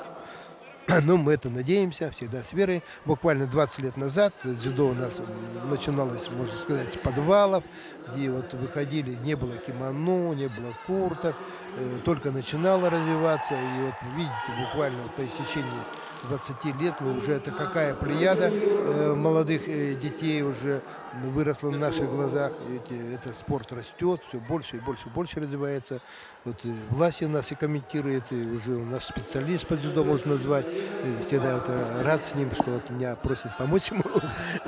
Я думаю, нас пригласят в Монголию комментировать на 7-е спортивные игры. Мы с радостью поедем. Да, мы будем заранее уже забиваем места, что будем вести оттуда прямой репортаж 7-х международных спортивных игр «Дети Азии». Ну, я думаю, будем надеяться это. Ну, как говорится, всему свое время. Сейчас мы видим то, что осталось чуть больше минуты. И Сабиржон Оев есть у него уже в активе в Азаре. И он ведет. Напоминаем, что Оев у нас борется в белом кимоно. Ну, в общем, борьба интересна. Оба вот эти ребята, они уже, ну, маленькие, но они уже, можно сказать, обкаты на многих турнирах, республиканских, дальневосточных даже. И, видите, уже опытные, видно, захваты. Уже видно, что вот мастеровито берут захваты, хотят тут провести свой прием. Ну и, конечно, здесь у обоих опыт. Ну, шиды дают за мечание Оеву. Ну и пытается. И вот здесь очень такая дружно болеет, на третьем татаме идет борьба тоже. Но там предварительные, возможно, схватки. Там да, продолжают утешительные. Но да, сейчас утешительные за видим третье то, что места. да, 30 секунд остается. Оев продолжает у нас лидировать с оценкой в Азаре. Вот мы видим, какая яростная борьба за захват идет. Вот Тягунцев в синем кимоно отчаянно. Тягунцев тянет, Тягунцев старается вытянуть, но не получается. Вот кимоно у него надо было заправить, тогда, может, удобнее было бы Тягунцеву вытащить, как он хорошо тянет соперника и сразу же атакует в противоположную сторону, куда упирается Оев. Но судья не останавливает, и, конечно, Тягунцеву, видишь, как-то неудобно, потому что кимоно, оно очень распущено, как халат, а так удобно было бы сильно завязано. 8 секунд Да, до вот конца сейчас встречи. в атаку пойдет сейчас Тягунцев, Оев убегать будет. Ну, это тактическая уже борьба идет. Ага. Всегда такая, сейчас 3 секунды, 2, а сейчас Оев убегать будет. Да, да. Оев празднует победу, мы его поздравляем тоже. Ну и, конечно, поздравляем тренера с училища Олимпийского резерва. Да, Сабиржон Оев таким образом становится обладателем золотой медали в состязании среди юношей весовой категории до 42 килограммов. Поздравляем Сабиржона Оева. Ну и также поздравляем, конечно, Никиту Тягунцева с серебряной медалью. Ну, я говорил, что в училище Олимпийского резерва собралась очень молодая команда тренерского состава. Работает также там Татьяна Мисаилова, наша одна из известных, сильнейших дзюдоисток республики. Она являлась чемпионкой Европы, то есть чемпионкой России, извините, участницей первенства Европы. Поэтому вот такие молодые тренера работают в УОР, и мы надеемся, что они, конечно, выдадут нам на гора сильнейших дзюдоистов, не одного, а уже приедут сильнейших дзюдоистов. Очень интересные там брат с сестрой тренируются Ефимовы, Артур Ефимов, потом его сестра, сестренка, которая вот завтра будет бороться. Ну и они показывают очень красивую борьбу. Ну, мы идем дальше. Сейчас у нас финал весовой категории до 46 килограммов. У нас представитель Бурятии в белом вот кимоно на ваших телеэкранах Валентин Даржитаров. И против него представитель Якутии Павел Гарипов. Ну вот видите, в Бурятии, в общем, пробились уже трое в финал, поэтому они показывают хорошую борьбу, интересную. И, конечно, всегда интересно, когда борются наши с кем-то из приезжих, то, конечно, мы болеем опять за своих. Ну и если соперник опытный выиграет наших ребят, то это ничего страшного, это еще даже лучше, потому что не проигрывая никто не побеждает, поэтому они будут настроены. Ну, это в партере. Да. Он упал на колени, хороший такой бросок, он не оценивается через грудь нашего спортсмена. Ну, смотрелось, конечно, очень-очень красиво. Чуть больше 2 минут мы еще увидим в этом финале. А тут с Павла чуть ли не слетело кимоно. Так, здесь вот опять просмотр, наверное, видеозаписи будет или спорный момент. Э, Поэтому оценку будут оценивать или нет. Потому что было в партере. Ну, я как тренер-судья, ну, в общем, не дал бы эту оценку, но как здесь оценит арбитр. Дали, видите, Да. дали. Потому что бурятский спортсмен поднял нашего выше колен и бросил, конечно, это уже считается отрыв от ковра и продолжение. Это уже нововведение, можно сказать, новые правила. Раньше надо было поднять выше, до пояса, выше пояса, а сейчас оторвал с ковра и бросок уже считается. Ну, это хорошо. Ну, таким образом, Валентин Даржитаров ведет сейчас с оценкой в Азаре. То есть половина победы. Ну и сейчас мы видим, он пытается что-то придумать в партере. Да, вот накатывает на него и сам попадает в неудобное положение. Но вот предыдущий он хорошо сделал, тянул на себя и зацепом изнутри пошел наш спортсмен. Но наш дзюдоист увернулся от этого броска. Вот левосторонний стойку встает наш. Это тоже неплохо уже, что он может бороться и влево, и вправо. Но, к сожалению, вот, неудобную позицию попадает он.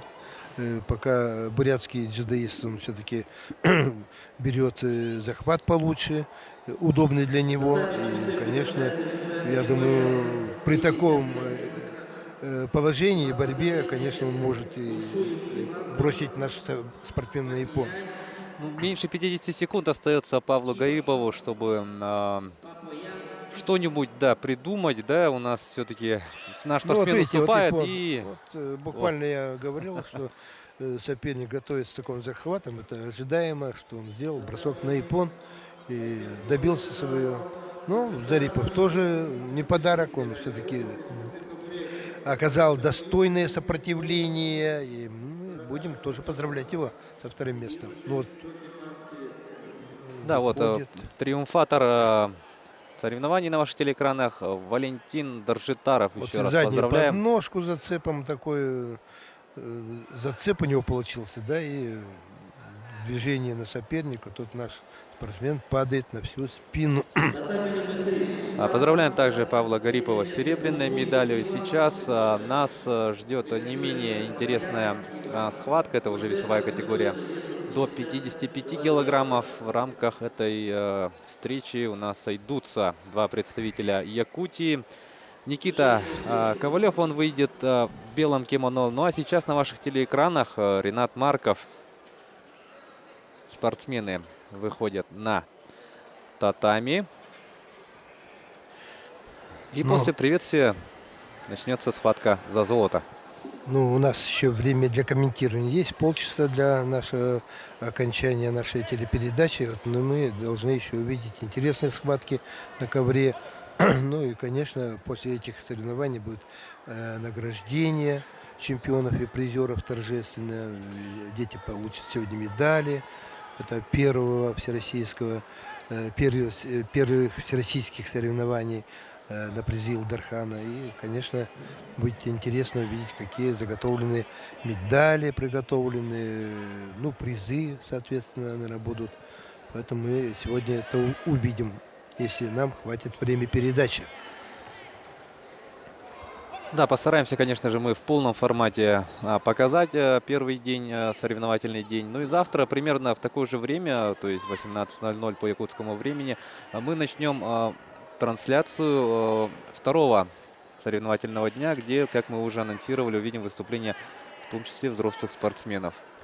Ну, еще раз мы говорим, что на сегодняшних соревнованиях в течение 2 дней будут бороться больше 400 дзюдока, говорят дзюдоистов дзюдока, поэтому вот этих мальчиков и девочек, это из Забайкальского края, Республики Бурятия, Сахалинской области, Хабаровского края, Амурской области, Магаданской области, Приморского края и, конечно, гостей из Монголии, которые ежегодно в это время приезжают к нам в Якутск и участвуют на наших соревнованиях.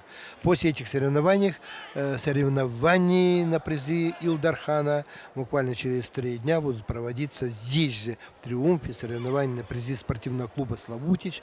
Очень интересные соревнования. Да, традиционные Да, соревнования, традиционные, с 23-е хорошими по счету. призами. Проводят его бывшие воспитанники нашего Аксакала, тренера Итумяна Самуила Арминаковича, который в данное время на пенсии живет в Майкопе. И вот воспитанники его Летаев Владимир и Лойк Игорь, они вот проводят такие хорошие соревнования. Всегда дети с интересом идут, ждут этих соревнований, потому что они зрелищные, это раз. Во-вторых, конечно, они ждут наград, особенно призов. Маленькие дети всегда радуются, когда получают призы. Ну а сейчас поздравляем мы Рената Маркова. 2 броска он сделал на Вазаре и таким образом стал победителем весовой категории до 55 килограммов. Никита Ковалев у нас становится хозяином серебряной награды. Ну что ж, давайте вот посмотрим на повтор самых ярких моментов. Бросок переднюю подножку делает, такая оценка в Вазаре. Никита делает Марков, да? Ренат Марков, да. Ренат Марков. Еще раз, тут хорошая подножка, оцененная в оценку в Азаре. И это дает право стать чемпионом в этой весовой категории. Но на этом, наверное, еще не заканчивается у нас Да. соревнования. Мы на- посмотрим вот третий татами. Может, переведем туда монитор. У нас на первом-втором татами закончились уже соревнования. И надо попросить телеоператора перевести камеру на третий татами. Ну давайте, да, у нас на третьем... Нет, на, мы, на- подожди, здесь подождем. Ага, сейчас будут вызывать. Просто там монитор не работает, поэтому не видно. Вот на переднем плане показывает у нас Джабаева Романа, известного тоже тренера республики, подготовивший немало своих воспитанников на многих различных соревнованиях. И мы вот видим наших аксакалов, тренеров борьбы. Так, товарищи, Да, видим то, что у да, нас болельщик здесь у нас вот примостился рядом, пришлось его попросить, чтобы нам не сорял и эфир своими криками. Поэтому, конечно, он болеет, но надо находиться в определенной зоне, где находятся и болельщики, специальное заграждение, где они могут высказываться, подсказывать своим воспитанникам. И, конечно, радоваться за них и болеть за них. Это, конечно, тренеру всегда вот так как-то болеть, когда за своих детей, волнения большие. Ну и, конечно, после таких соревнований тренер приезжает домой, выжатый как лимон, потому что с каждым выходом своих воспитанников как будто борется он сам. Ну и, конечно, самое это приятно, когда его спортсмены становятся чемпионами, призерами этих соревнований. Это, можно сказать, бальзам на душу. Вот ради этого и живут, и работают наши тренера на маленькой зарплате, в условиях, которые вот не позволяют тренировать в маленьких спортивных залах, но они добиваются успехов и представляют сегодня на этих соревнованиях своих воспитанников. Итак, мы у нас видим... это встреча за бронзовую медаль весовой категории свыше 55 килограммов. И сейчас мы сориентируемся. Да, это у нас встречается Кирилл Чистоедов, и против него у нас выйдет Гаджимуратов Нариман. Это у нас будет схватка за бронзу. Но сейчас после небольшой заминки у нас на центральном татами начнется оспаривание права стоять на третьей ступени пьедестала почета наших сегодняшних соревнований. Вот на ваших телеэкранах Кирилл Чистоедов. И да, Нариман Гаджимуратов. Он в белом кимоно. Ну а следующую схватку тоже 2 третьих. Бывает место в борьбе дзюдо. Это финальная пара и третья 2 третьих места. В следующей схватке будет Баишев бороться, молодой дзюдоист из Намского района, и Дамбиев Анжил. И вот мы посмотрим эту схватку интересную, так как намские дзюдоисты начинают только впервые вот себя пробовать на таких соревнованиях. И хорошо, что там работает секция в городе Намсах, в селе Апаны. Вот мы перед этим мы говорили, что девочка из села Апаны Петрова Саина стала третьим призером. Вот, на трибуне вот надо было показать, болельщицы хорошо там прыгают, машут руками, там машут своими кофточками, поддерживают своих спортсменов. Ну и опять небольшая заминка. Ну, пока заминка это для спортсменов, ну, не для нас. Мы дальше будем вам рассказывать об развитии дзюдо, так как я говорил, что один из наших известных тренеров живет, проживает в Майкопе. Вот, его воспитанники проводят такие хорошие соревнования. Ну, и Тумян Арминакович приезжал на игры «Дети Азии», смотрел, вот как развивается у нас дзюдо, и поэтому рад, конечно, за своих воспитанников, которые продолжают его работу и продолжают вот его дело. Поэтому видите, он посеял здесь это начало и сейчас отдыхает. Вот показывает на переднем плане наших тоже известных тренеров, Лысак Оксана. Она сама начала бороться, будучи маленькой девочкой. Сейчас уже тренер спортивного клуба «Дарк». Ну, она работает в очень многих клубах и очень много всегда детей.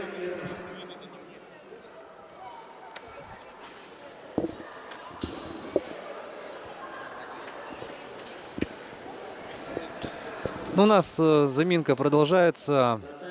На ковре Б мы сейчас ждем схватку. Ну, нет, теперь видим то, что у нас Нариман Гаджимуратов и Кирилл Чистоедов спустились с татами. И сейчас, видимо... Да, небольшая заминка, но на татами один идет борьба. Жалко, монитор не охватывает. Мы могли бы, если камера перемещалась, мы одновременно могли бы видеть борьбу на первом татами, третьем татами. Уже поздний вечер, но все-таки борьба, накал страстей не падает. Ребята борются от души, показывают свою технику, которую дали им, учат тренера, которые не осваивают. Тут хорошо ребятам, занимающихся в этих видах борьбы, как дзюдо, самбо, они потом идут вооруженные, идут в ряды вооруженных сил России, служат в десантных войсках, в элитных погранвойсках. И, конечно, вот гордятся, что они занимаются этой борьбой. И это вот хорошо, вот подспорье для подготовки вот ребят в армию. Ну и наши ребята, спортсмены, работают, трудятся в органах МВД, в органах, структурах таких, как спецназ, ОМОН. Можно видеть наших крепких борцов, спортсменов, которые занимались этим борьбой. И вот эти наши вот юные сейчас дзюдоисты тоже будут. Да, конечно, ждем от юных дзюдоистов самой красивой борьбы. Ну и сейчас мы имеем прекрасную возможность, собственно, насладиться этой красивой борьбой в рамках бронзового финала весовой категории свыше 55 килограммов. У нас все-таки началась эта встреча. Итак, в белом кимоно у нас Нариман Гаджимуратов и против него, соответственно, в синем одеянии Кирилл Чистоедов. Есть у нас уже оценка В Азаре. в Азаре в активе у Гаджимуратова Наримана. Вот он пытается делать тоже вот хороший зацеп, переходящий подход, но у него не получилось. Он не выбрал центр тяжести, соответственно. Надо при таких действиях выводить из центра тяжести. находить центры тяжести соперника и, конечно, переносить ну, свою вот эту техническую сторону в какой-то прием. Поэтому в этот раз у него не получился зацеп, так как он завис на сопернике. Но сейчас попытается сделать то же самое. Ну и видим то, что у Кирилла Чистоедова есть уже в активе Шида предупреждение. А Гаджимуратов у нас продолжает лидировать с оценкой в Азаре. Ну, сразу видно, что оба спортсмена молодые, еще неопытные. Так, у них такие движения еще скованно. Ну, вот опять пытается делать бросок через спину. Входит, конечно, но у него это не получается, так как он еще маловато опыта для таких бросков. Но он, наверное, думаю, будет повторять это движение и все-таки добьется броска. И вот очень ходят ребята у края ковра. Вообще у края ковра всегда борются именитые спортсмены, используя шанс, чтобы соперник вышел за зону борьбы и получил замечание. Поэтому вот сейчас кто-то вот вышел, только я сказал, сейчас будет замечание, зона борьбы синим борцом, ему получит замечание Шида. Поэтому это очень так чревато находиться у края Да, ковра. уже 2 Шида у Чистоедова. Нужно уже активнее, да? Имеется в виду внимательнее в плане Да, предупреждений. все равно. Сейчас осталось 37 секунд. Еще за односторонний захват получает замечание. Гаджимуратов. Гаджимурадов. Ну, сейчас он ее раскрутит и опять атакует. Видите? Ну, сейчас дадут замечание, наверное, второе дзюдоисту в синем кимоно. Так как он постоянно в защитной стойке. У Чистоедова уже 2 Шида накопилось. Невозможно получить третье Шида при такой борьбе. Ему надо активизироваться. И, конечно, вот посмотрим, что за будет у него борьба. 10 секунд до Вот, конца. кстати, сам вот опять вышел свободно. Ну, арбитр может дать, что не дать замечание, так при борьбе это выход. Такой опять вот идет на край ковра, он все-таки, ну, зря вот такая борьба получилась, что проиграл он, ну, почти не сопротивляясь, очень много блокировал. Конечно, Гаджимурадов вот это использовал, вот это недостатки соперника и выиграл эту схватку. Да, поздравляем Наримана Гаджимуратова. Становится он обладателем бронзовой медали первых открытых всероссийских соревнований по дзюдо на призы Ильдархана. Ну, вот, арбитр на татами у нас судья из Бурятии, вот, которые вот, привезли своих ребят. Главный судья Никулин Дмитрий Викторович, он является тоже уроженцем Бурятии. Он приехал с Улан-Удэ. Сейчас вот выходит мальчик в белом кимоно. Да, это представитель команды Якутии Сандал Байшев. И против него бурятский спортсмен Анжил Дамбиев. Бурятский, да, ну это Баишев, он молодой, начинающий дзюдоист из села Намсы, тренируется в Намсах, в первой школе, вот секция открылась там, и вот он уже борется, кстати, третий раз. Он боролся и на первенстве республики по самбо, где занял второе место в младшей возрастной группе. И сейчас это в синем самбист дзюдоист из Бурятии. да? Да, это очень опасно, так как буряты очень сильные спортсмены. Пытался провести бросок с воздействием. Подхват изнутри, Да. но это делают в основном люди, спортсмены с длинными ногами. Вот Баишев тоже. Но, вот, конечно, опыта у Баишева нет. Вот он тоже пытается сделать. Конечно, будем болеть за нашего Баишева. И хорошо бы, конечно, если бы он увез бронзу в Намский район. Но, увы, пока идет позиционная борьба. Замечание дали. Да, второе Шида уже на счету Байшева.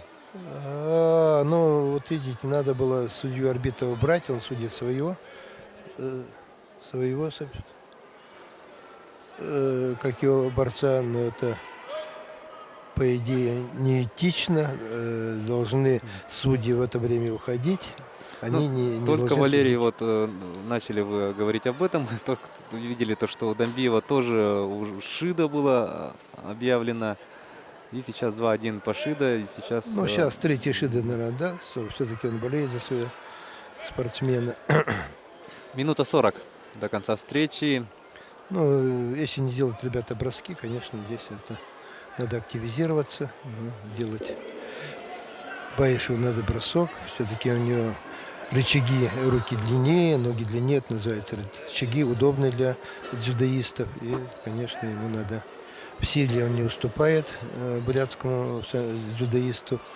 И сейчас тут пошел, но не получилось у него. Хороший у него такой зацеп получился, пошел, вставляет ногу, но не получается. Вот видим то, что Бурятский. ищет, да, Сандал? Да, вот бурятский спортсмен упирается, ему должны замечание дать, но не дают. Ну, жалко, что должен судить нейтральный судья. Но...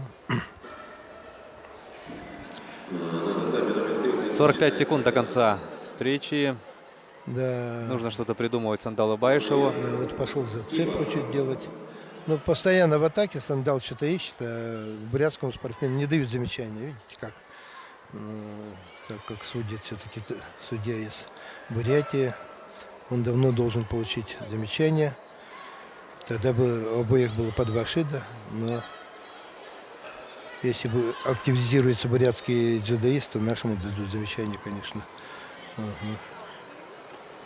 Ну что ж, 10 секунд остается. Нужно спешить Сандалу.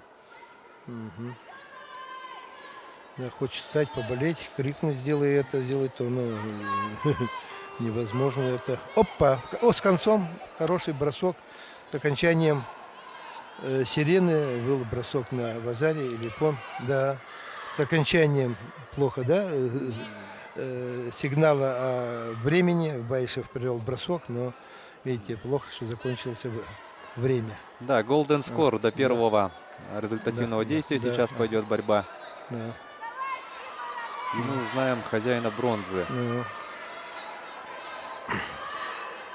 Снова пытается Баишев найти захват, провести бросок. Прием, но это не удается ему. Да.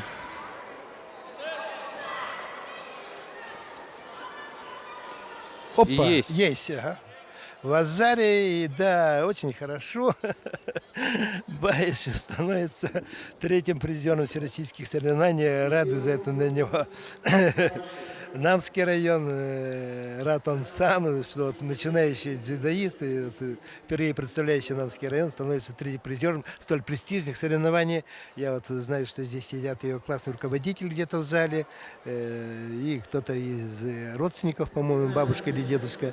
И вот молодец, он приносит вот, хороший вот броском, зацепом в другую сторону, подсечкой, и добивается успеха. С третьим местом поздравляем. Поздравляем Намский Улус, поздравляем. Я рад за него, потому что я сам тренирую его, являюсь его тренером. Будем предельно честны, да? Ну, Сандал Баишев очень долго искал. И вот все-таки тот, кто ищет, тот всегда найдет. Да? Он все-таки нашел шанс для проведения этого броска и добился победы в бронзовом финале, с чем мы его и поздравляем. Да, ну, правильно сказал Власий, кто ищет, тот всегда найдет, добьется, потому что всегда быть в атаке, всегда находить возможности какого-то действия технического. Ну, конечно, человек, спортсмен, делающий это, он всегда может сделать свой прием. И мы еще раз рады. И сейчас у нас борются. Власий сейчас посмотрит своими острыми глазами. У нас пока нету табло. Нет у нас табло. Ну, мы на мониторе сейчас увидим.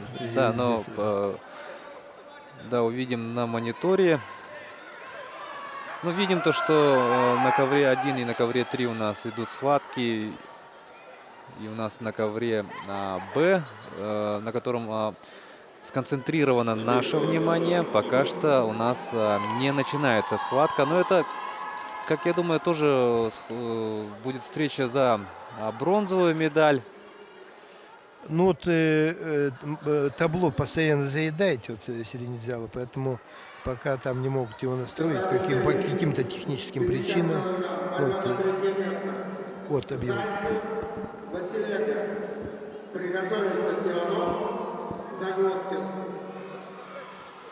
Да, мы уже видим борьба за третье место, и, возможно, еще будут финалы в этих весовых категориях, потому что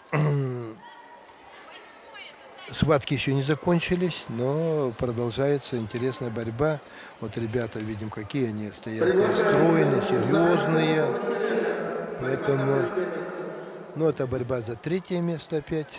Поэтому будем смотреть и болеть за дзюдо. Это у нас финальная схватка весовой категории свыше 55 килограммов. Да. И сразу мы видим, как начинают ребята. Броском через падение через спину, ну, подножка падения.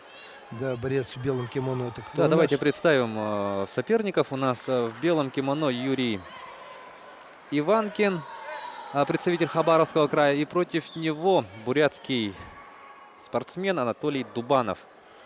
Да, финал получился не наш.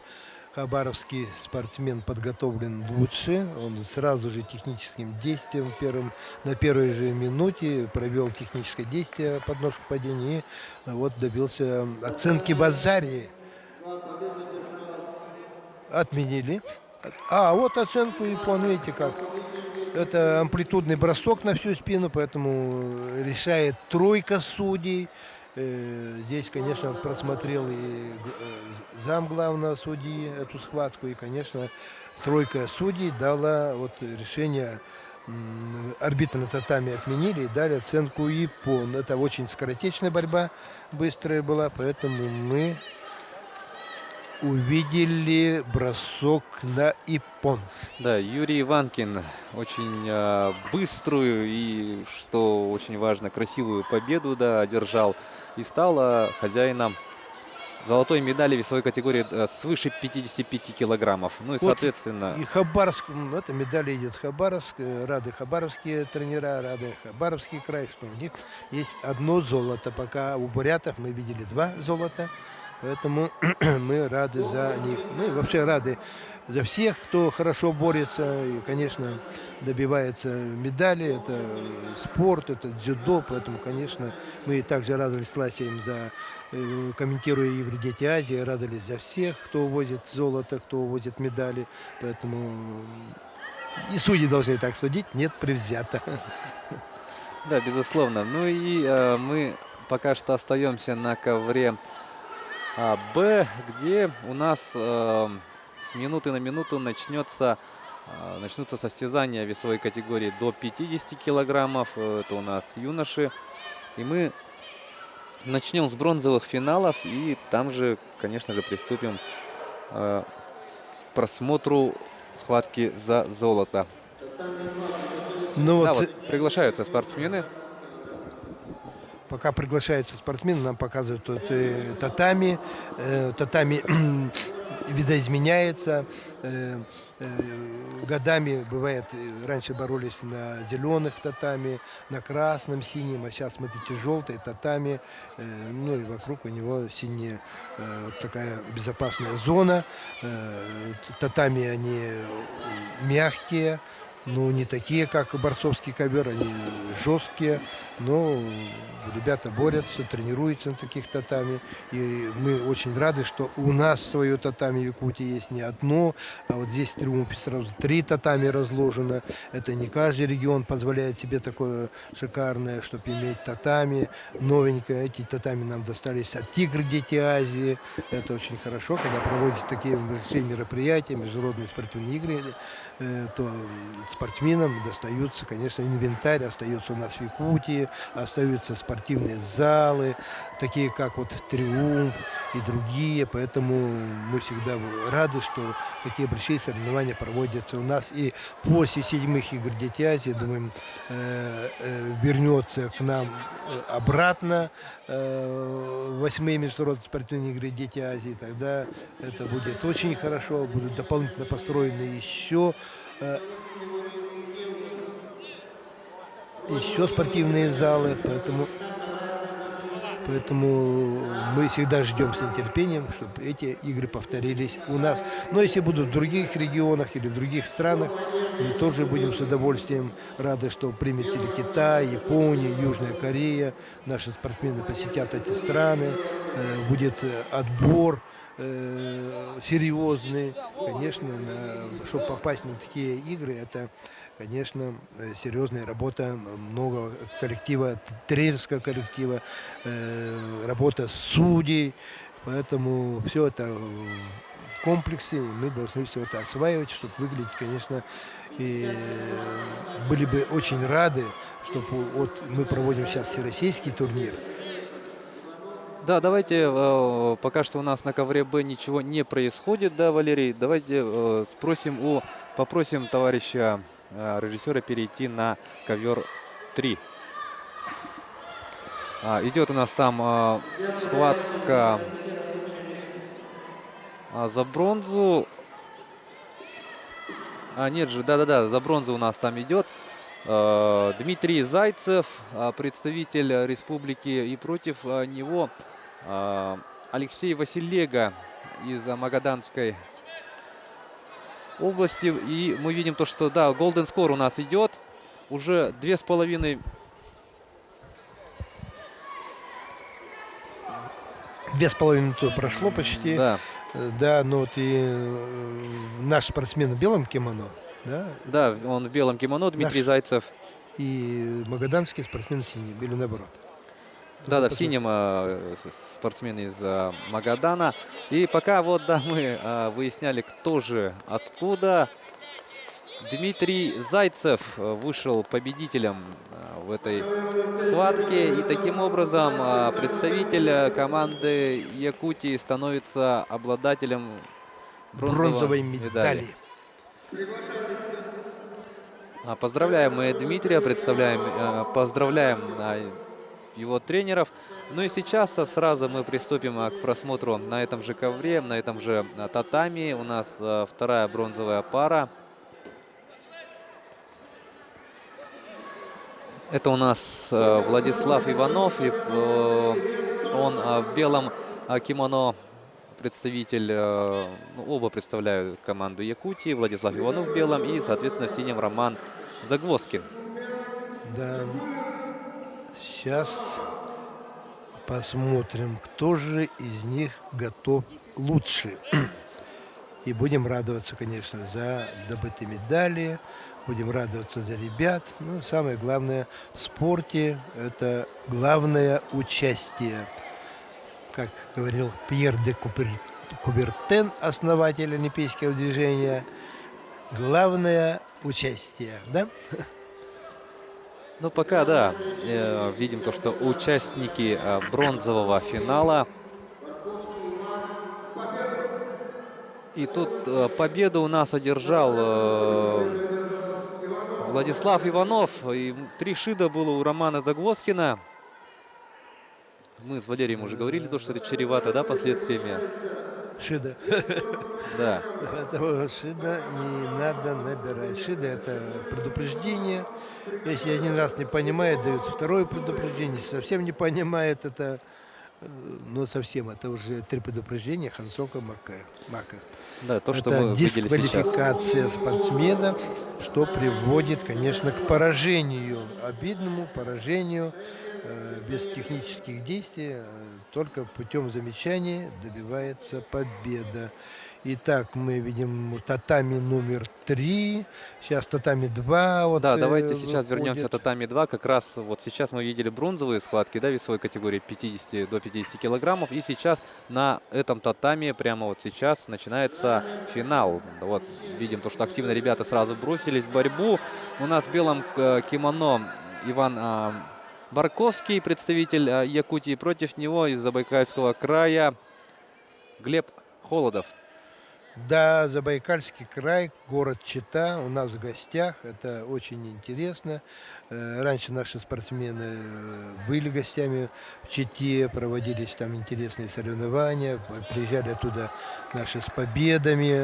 И вот сейчас вот читинские дзюдоисты борются у нас, добиваются тоже победы. И вот это финал, уже медаль в кармане или бронза, то есть или серебро, или золото. Поэтому финал всегда украшает соревнования. И, конечно, в финал выходят сильные ребята, подготовленные, и набирается опыта, очень большого опыта. Мы рады будем, что когда-нибудь у нас будут проводиться международные спортивные игры еще, не игры, а соревнования под дзюдо среди взрослых. Это будет вообще для нас, конечно, очень как-то почетно. Безусловно. Но видим то, что спортсмены больше минуты уже отборолись, и пока результативных действий нету. Очень активно действует у нас Иван Барковский. Но по-прежнему нет оценки. И вот мы видим, судья призывает действовать активнее Глеба. Дает замечание Шида. ему Шида. Ну, Глеб, конечно, ростом меньше этого рослого спортсмена в белом кимоно читинца. И, конечно, вот он пытается все время атаковать. Ну, рады, что гости в финале. Гости из Читы, из Бурятии, да, у нас этот мальчик в синем кимоно. Нет, в синем кимоно, да, у нас гость представляет он Забайкальский край. И как раз А в белом? в белом у нас Иван Барковский, представитель Якутии, хозяин татами, так сказать. Ну и сейчас мы видим то, что у Глеба повреждение небольшое.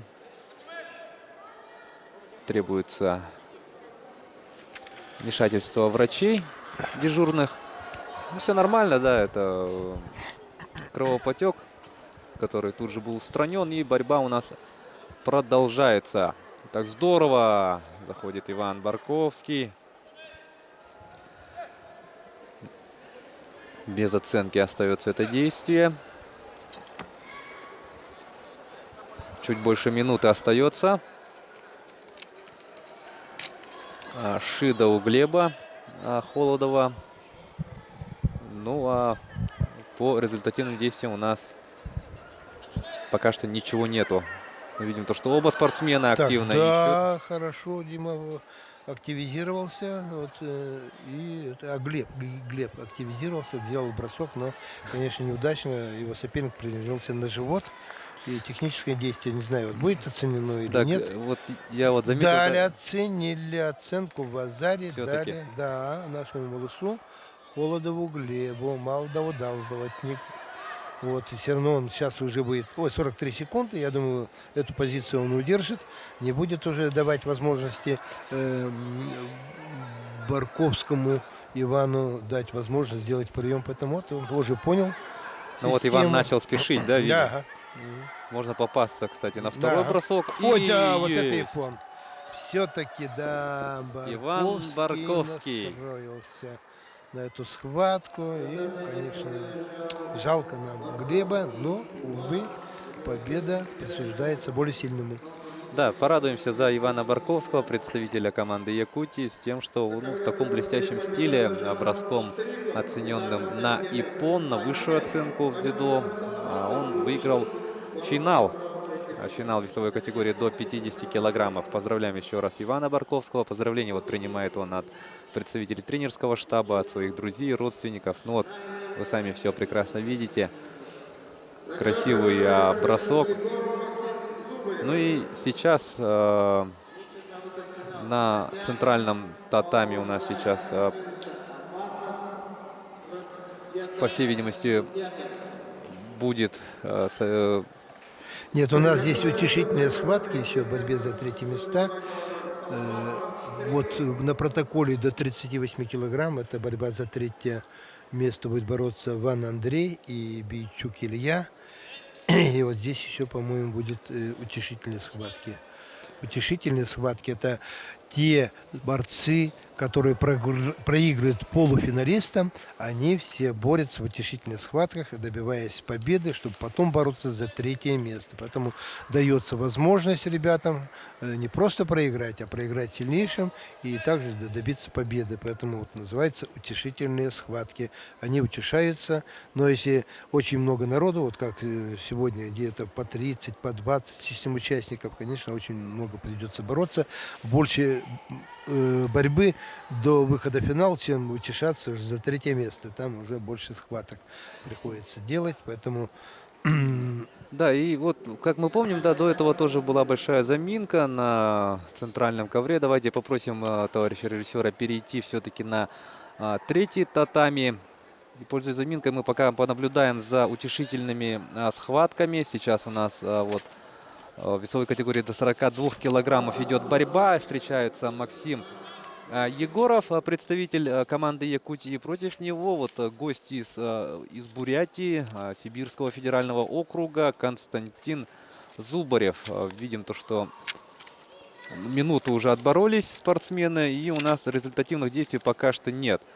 Но видим то, что и у представителя команды Якутии есть одно шидо. Вот мы видим, он пытается совершить бросок, пока безрезультатно. 1,5 минуты остается.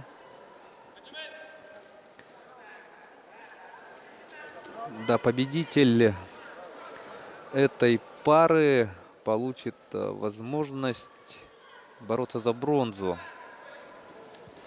И поэтому давайте поболеем за Максима Егорова.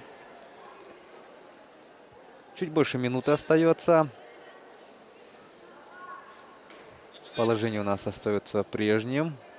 Результативных действий нету. Шидо у Максимова. У Егорова, извиняюсь. Ну вот, зацепом ищет представитель Бурятии возможность записать свой актив. Технические действия. Работа в партере. Со стойки будет продолжена, возобновлена борьба.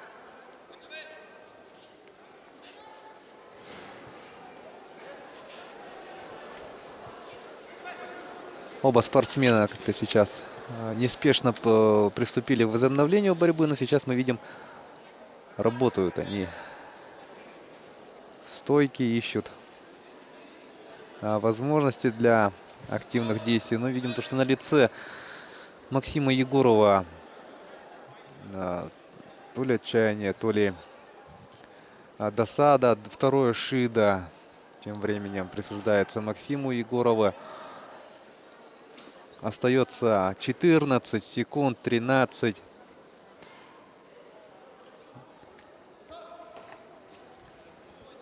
Ну и видим то, что работа активная и в зацепе, и ногами активно работает. Ну что ж, заканчивается время. Основное время. И у нас Golden Score. Как мы уже объясняли ранее, сейчас пойдет борьба до первого результативного действия, технического действия. Ну и не будем забывать то, что у Максима Егорова 2 шида. Ну вот мы видим, была оценка в Азаре, присуждена представителю Бурятии. Таким образом, успех в этой встрече празднует Константин Зубарев, представитель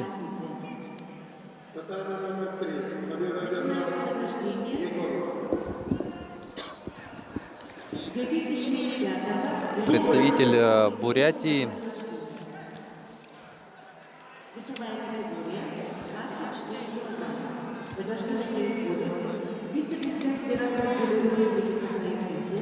Ну, в мониторе показано то, что победил представитель Якутии, но оценка в Азаре была присуждена бурятскому спортсмену. так, у нас параллельно идут там награждения уже девочек, и мы вот пока схватки закончены на нашем татами. Вот борьба идет на первом татаме. Все направились в сторону награждения. Поэтому мы вот смотрим Ну и татами номер 3. видим, как расстроился Максим Егоров. Да, слезы будущего чемпиона. Все у Максима еще впереди, не нужно сильно расстраиваться. Нужно учиться на поражениях, ведь, как мы все прекрасно знаем, без поражений не бывает побед. И Максиму нужно хорошенько настроиться на следующие соревнования и уже, сделав выводы, выходить на все новые и новые старты и стремиться все более высоким целям. Желаем удачи. Но мы слезы видим Максиму. поражения не только у маленьких детей, мы видим слезы победителей на Олимпийских играх, как победители прямо рыдают, выигрывая медаль. И это, конечно, вся их работа, все их труд годами, когда они вот добивают чего-то, конечно, в это время они расслабляются и волнуются. И это серьезная для них победа, поэтому мы думаем, что вот глядя вот на этих мальчишек и девчонок сегодня, мы вот со временем будем тоже болеть за наших взрослых дзюдоистов на Олимпийских играх. Я думаю, доживем до этого, раз дзюдо у нас растет, развивается, значит, будут еще победы, будут медали. Вот здесь бросок такой очень интересный. И Да, мы сейчас вот будем наблюдать за схваткой весовой категории до 30 до 38 килограммов. Видим, напряженная тут у нас развязка, да, ожидается. И по итогам этой борьбы Джулсхан Протодьяконов, представитель Якутии, вышел победителем в этой схватке. По итогам выявления победителя в Golden Score. Есть у нас повтор, давайте посмотрим. повтор, да, бросок, передняя подножка такое, падение, ну, молодец, он радуется. А сейчас у нас борются на татами 3. Да, у нас идет бронзовый финал весовой категории до 42 килограммов. В рамках этой встречи мы видим то, что у нас представители Якутии. Саламатов борется против спортсмена из Магаданской области Штрикова. Сейчас мы постараемся, конечно же, найти сразу. Да, у нас весовая категория до 42 килограммов. Встреча за бронзу. Кирилл Штриков, представитель Магаданской области, против Артема Саламатова из Якутии. Есть оценка в Азаре, борец в синем кимоно. Это кто у нас? В синем у нас Штриков Кирилл, представитель Магаданской области. Сейчас ведет он с оценкой в Азаре. Нужно Артему. Вот, хорошая подножка была у него задняя. Ну, и пока, конечно, ведет оценку. Но думаем, что наш постарается сделать соответствующие действия, какие-то технические. Но магаданец очень прыткий мальчик. Он опережает нашего спортсмена. Сейчас попытается опять сделать. Да, вот, ага. Он постоянно в атаке. И наш спортсмен не успевает за техническими действиями магаданца. И борьба, вот, наверное, будет висеть в таком же темпе. Также магаданский спортсмен будет опережать. Да, Кирилл Штриков спортсмен. очень активно действует, да? Мгм. Диктует свои правила. Да. Вот хороший зацеп делает наш, но не получается у нашего дзюдоиста. Этот зацеп изнутри под разноименную ногу. И сейчас мы будем смотреть продолжение схватки. Так, У Артема дальше. есть больше 50 секунд для того, чтобы изменить ситуацию в этой схватке. Да, идет удержание, но, конечно, с этого удержания уйти очень трудно. Магаданец мощный мальчик. Ну вот зацеп хороший. Если он скрестит ноги на ноге соперника, то это будет команда Такета, остановка удержания Асайкоми. И, соответственно, будет поднят вот удержание здесь засчитано. И победа, конечно, достается Кириллу Штрикову. из Магадана. Да, поздравляем Кирилла Штрикова. Ну и желаем удачи Артему Саламатову в дальнейших его спортивных стартах. Кирилл Штриков. Вот, видели и слышали, что объявили победителем. Вот он на ваших телеэкранах. Обладатель бронзовой медали весовой категории до 42 килограммов. И сейчас продолжится у нас схватки на ковре. Татами номер 3. Да, Это какая весовая категория? Ну, если я не ошибаюсь, это у нас та же весовая категория, в рамках которой сейчас мы увидим схватку Константина Зубарева против Юрия Куртанова. Это вторая бронзовая пара весовой категории до 42 килограммов. Да, все так. У нас в белом кимоно Константин Зубарев, представитель Бурятии. И против него, вот мы видим как раз таки на телеэкранах в синем кимоно Юрий Куртанов, представитель команды Якутии. Да, это борьба за 3-е место. И, конечно, здесь интересно будет схватка. Представители Бурятии почти полным составом пробивается в финалы за 3-е места. Поэтому очень интересно будет схватка между нашими спортсменами и бурятскими. Наш спортсмен тоже вот такой мальчик, очень серьезный, настроенный. Ну, посмотрим, кто окажется сильнее в этой схватке. Весовая категория до 42 килограмма. Константин Зубарев и Юрий Куртанов. Ну что ж, бронза на кону. Схватка началась. Спортсмены сразу же бросились в поиски. И вот попытка броска с воздействием на внутреннюю часть бедра. И вот наш спортсмен работает в левосторонней стойке. Это очень удобно. Неудобно для него, а неудобно для соперника. Так, вот, берет вот. Сейчас, вот видите, у них борец с белым кимоно, он правосторонний захват берет, а наш левосторонний, поэтому, да, и такой зацеп интересно сделал изнутри, и оценку в Азаре получает, или сейчас опять будет остановка, будут решать, нет, оценку дали. Да, Зубареву. Бурятскому дзюдоку. И наш спортсмен тоже делает. Да, наш спортсмен в Азаре делает удержание. Да, победа близка. Видите, как ситуация быстро изменилась. Да. Начался отсчет. Да. Осталось 10 секунд. Хорошо. Видите, как сразу же вот, наш спортсмен Юрий Куртанов. Да, активизировался после этой,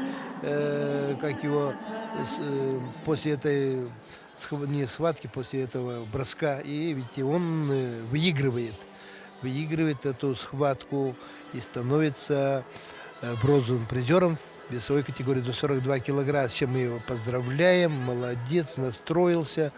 И вот очень рад. Так вот, серьезный мальчик такой. Ага, и...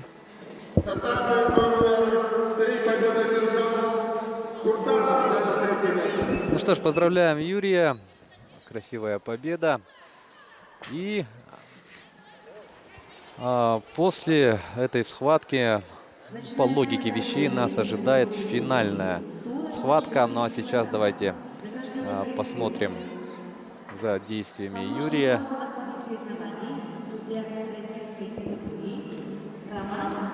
Да, у нас на первом татами продолжаются схватки, на втором татами схватки закончились. Идет награждение, и мы вот будем сейчас смотреть за схватками финальной пары до 42 килограмм. Да. Это должен бороться Оев Собержон из училища Олимпийского карьера. Нет, Оев боролись, извините. Финал уже был здесь. Финал был, значит, мы только посмотрели третьи схватки за 3-е места. Ой, какое красивое такое вот награждение, яркая такая реклама, всероссийский турнир по дзюдо, кубок Илдархана. И нам надо посмотреть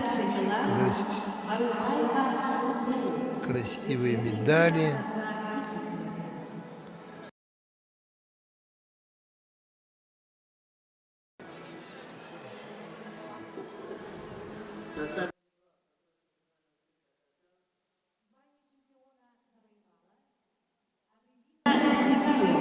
Республика Саха-Якутия. У нас ожидается финальная схватка весовой категории до 38 килограммов. В рамках этой встречи состоится встреча якутских представителей школы дзюдо. У нас встретится Вардан Акопян. И против него выступит Джилусхан Протодиаконов.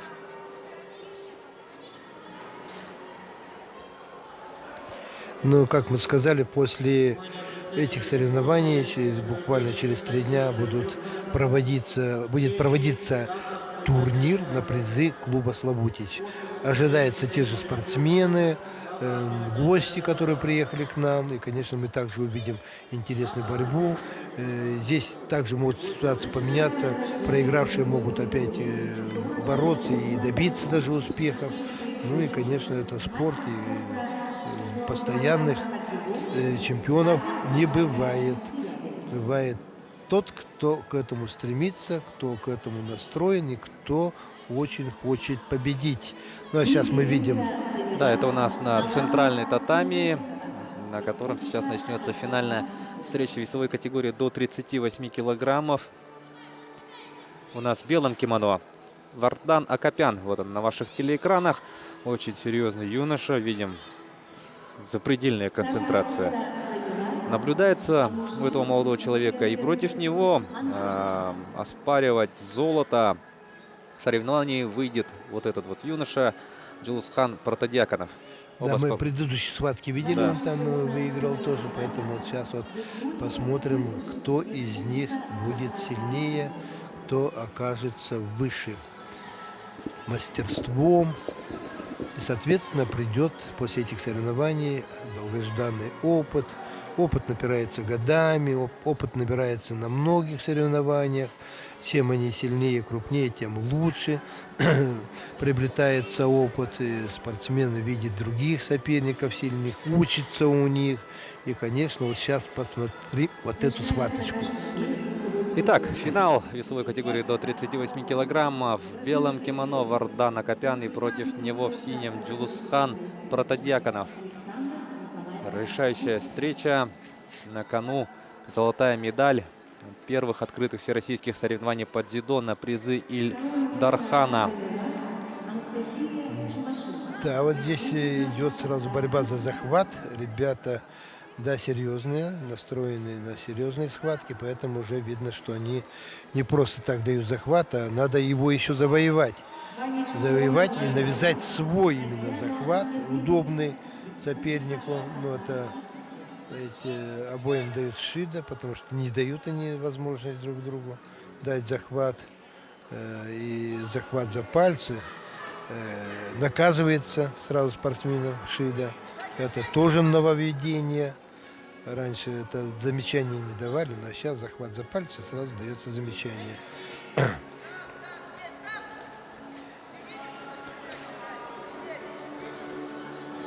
Ну, партер пока они не будут бороться. Партер сейчас им не хотят в стойке добиться результата, хорошего технического действия. И, конечно, потом уже, имея какую-то оценку серьезную, они будут больше времени тратить в партере. Это обычная позиционная борьба, обычная тактика многих спортсменов. Вот подножку делал Япон. Видите, как Варданян в левую сторону пошел по переднюю подножку и резким броском на всю спину добивается. Вот сейчас здесь опять мнение арбитров разъединяется. И сейчас вот арбитр на татами доказывает, что это был настоящий иппон. Настоящий иппон.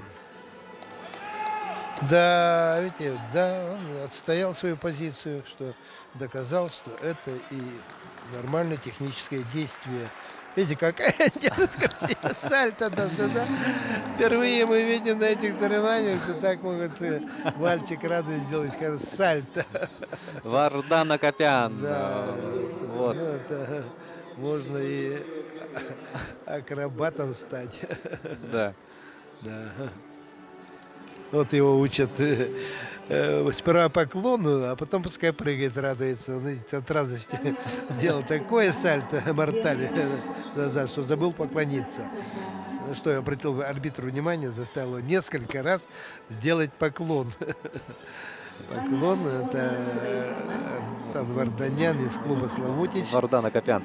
А вот его тренер Дмитрий тоже вот, он является мастером спорта по самбо, чемпионом и призером многих соревнований России, Европы даже.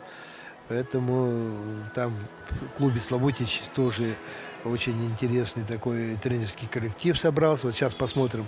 Захватом дает в левую сторону, переднюю подножку, захватом со стороны спины делает Вардан такой технический прием, как передняя подножка, оцененный на иппон. Вот еще, наверное, показывают сейчас, как он это делает. И мы посмотрим акробатический этюд в исполнении Варданяна. Да, мы надеемся, что немало увидим не просто вот таких красивых празднований, да, но и побольше еще вот красивых бросков, да, после которых будут такие празднования. Ну что ж, дорогие телезрители, дорогие друзья, на этом трансляция первого соревновательного дня всероссийских соревнований по дзюдо на призе Илдархана подходит к концу. С вами этот день отработали Власий Сергеев и председатель тренерского совета Республики Саха-Якутия по дзюдо Валерий Герасимов. Увидимся завтра с вами в это же. Начнем мы где-то в 6 часов вечера, в 18:00. И увидим заключительный этап второго соревновательного дня. Будет не менее интересно. Да, завтра будет очень интересный день. Настраивайтесь на хорошую борьбу, на ваши, можно как сказать, эмоции. Ждем ваших эмоций, рукоплесканий и побед. И пожелаем побед нашим дзюдоистам. Спасибо, до новых встреч. И мы всегда рады видеть вас вот на наших соревнованиях. Увидимся с вами завтра. Всего доброго. До свидания.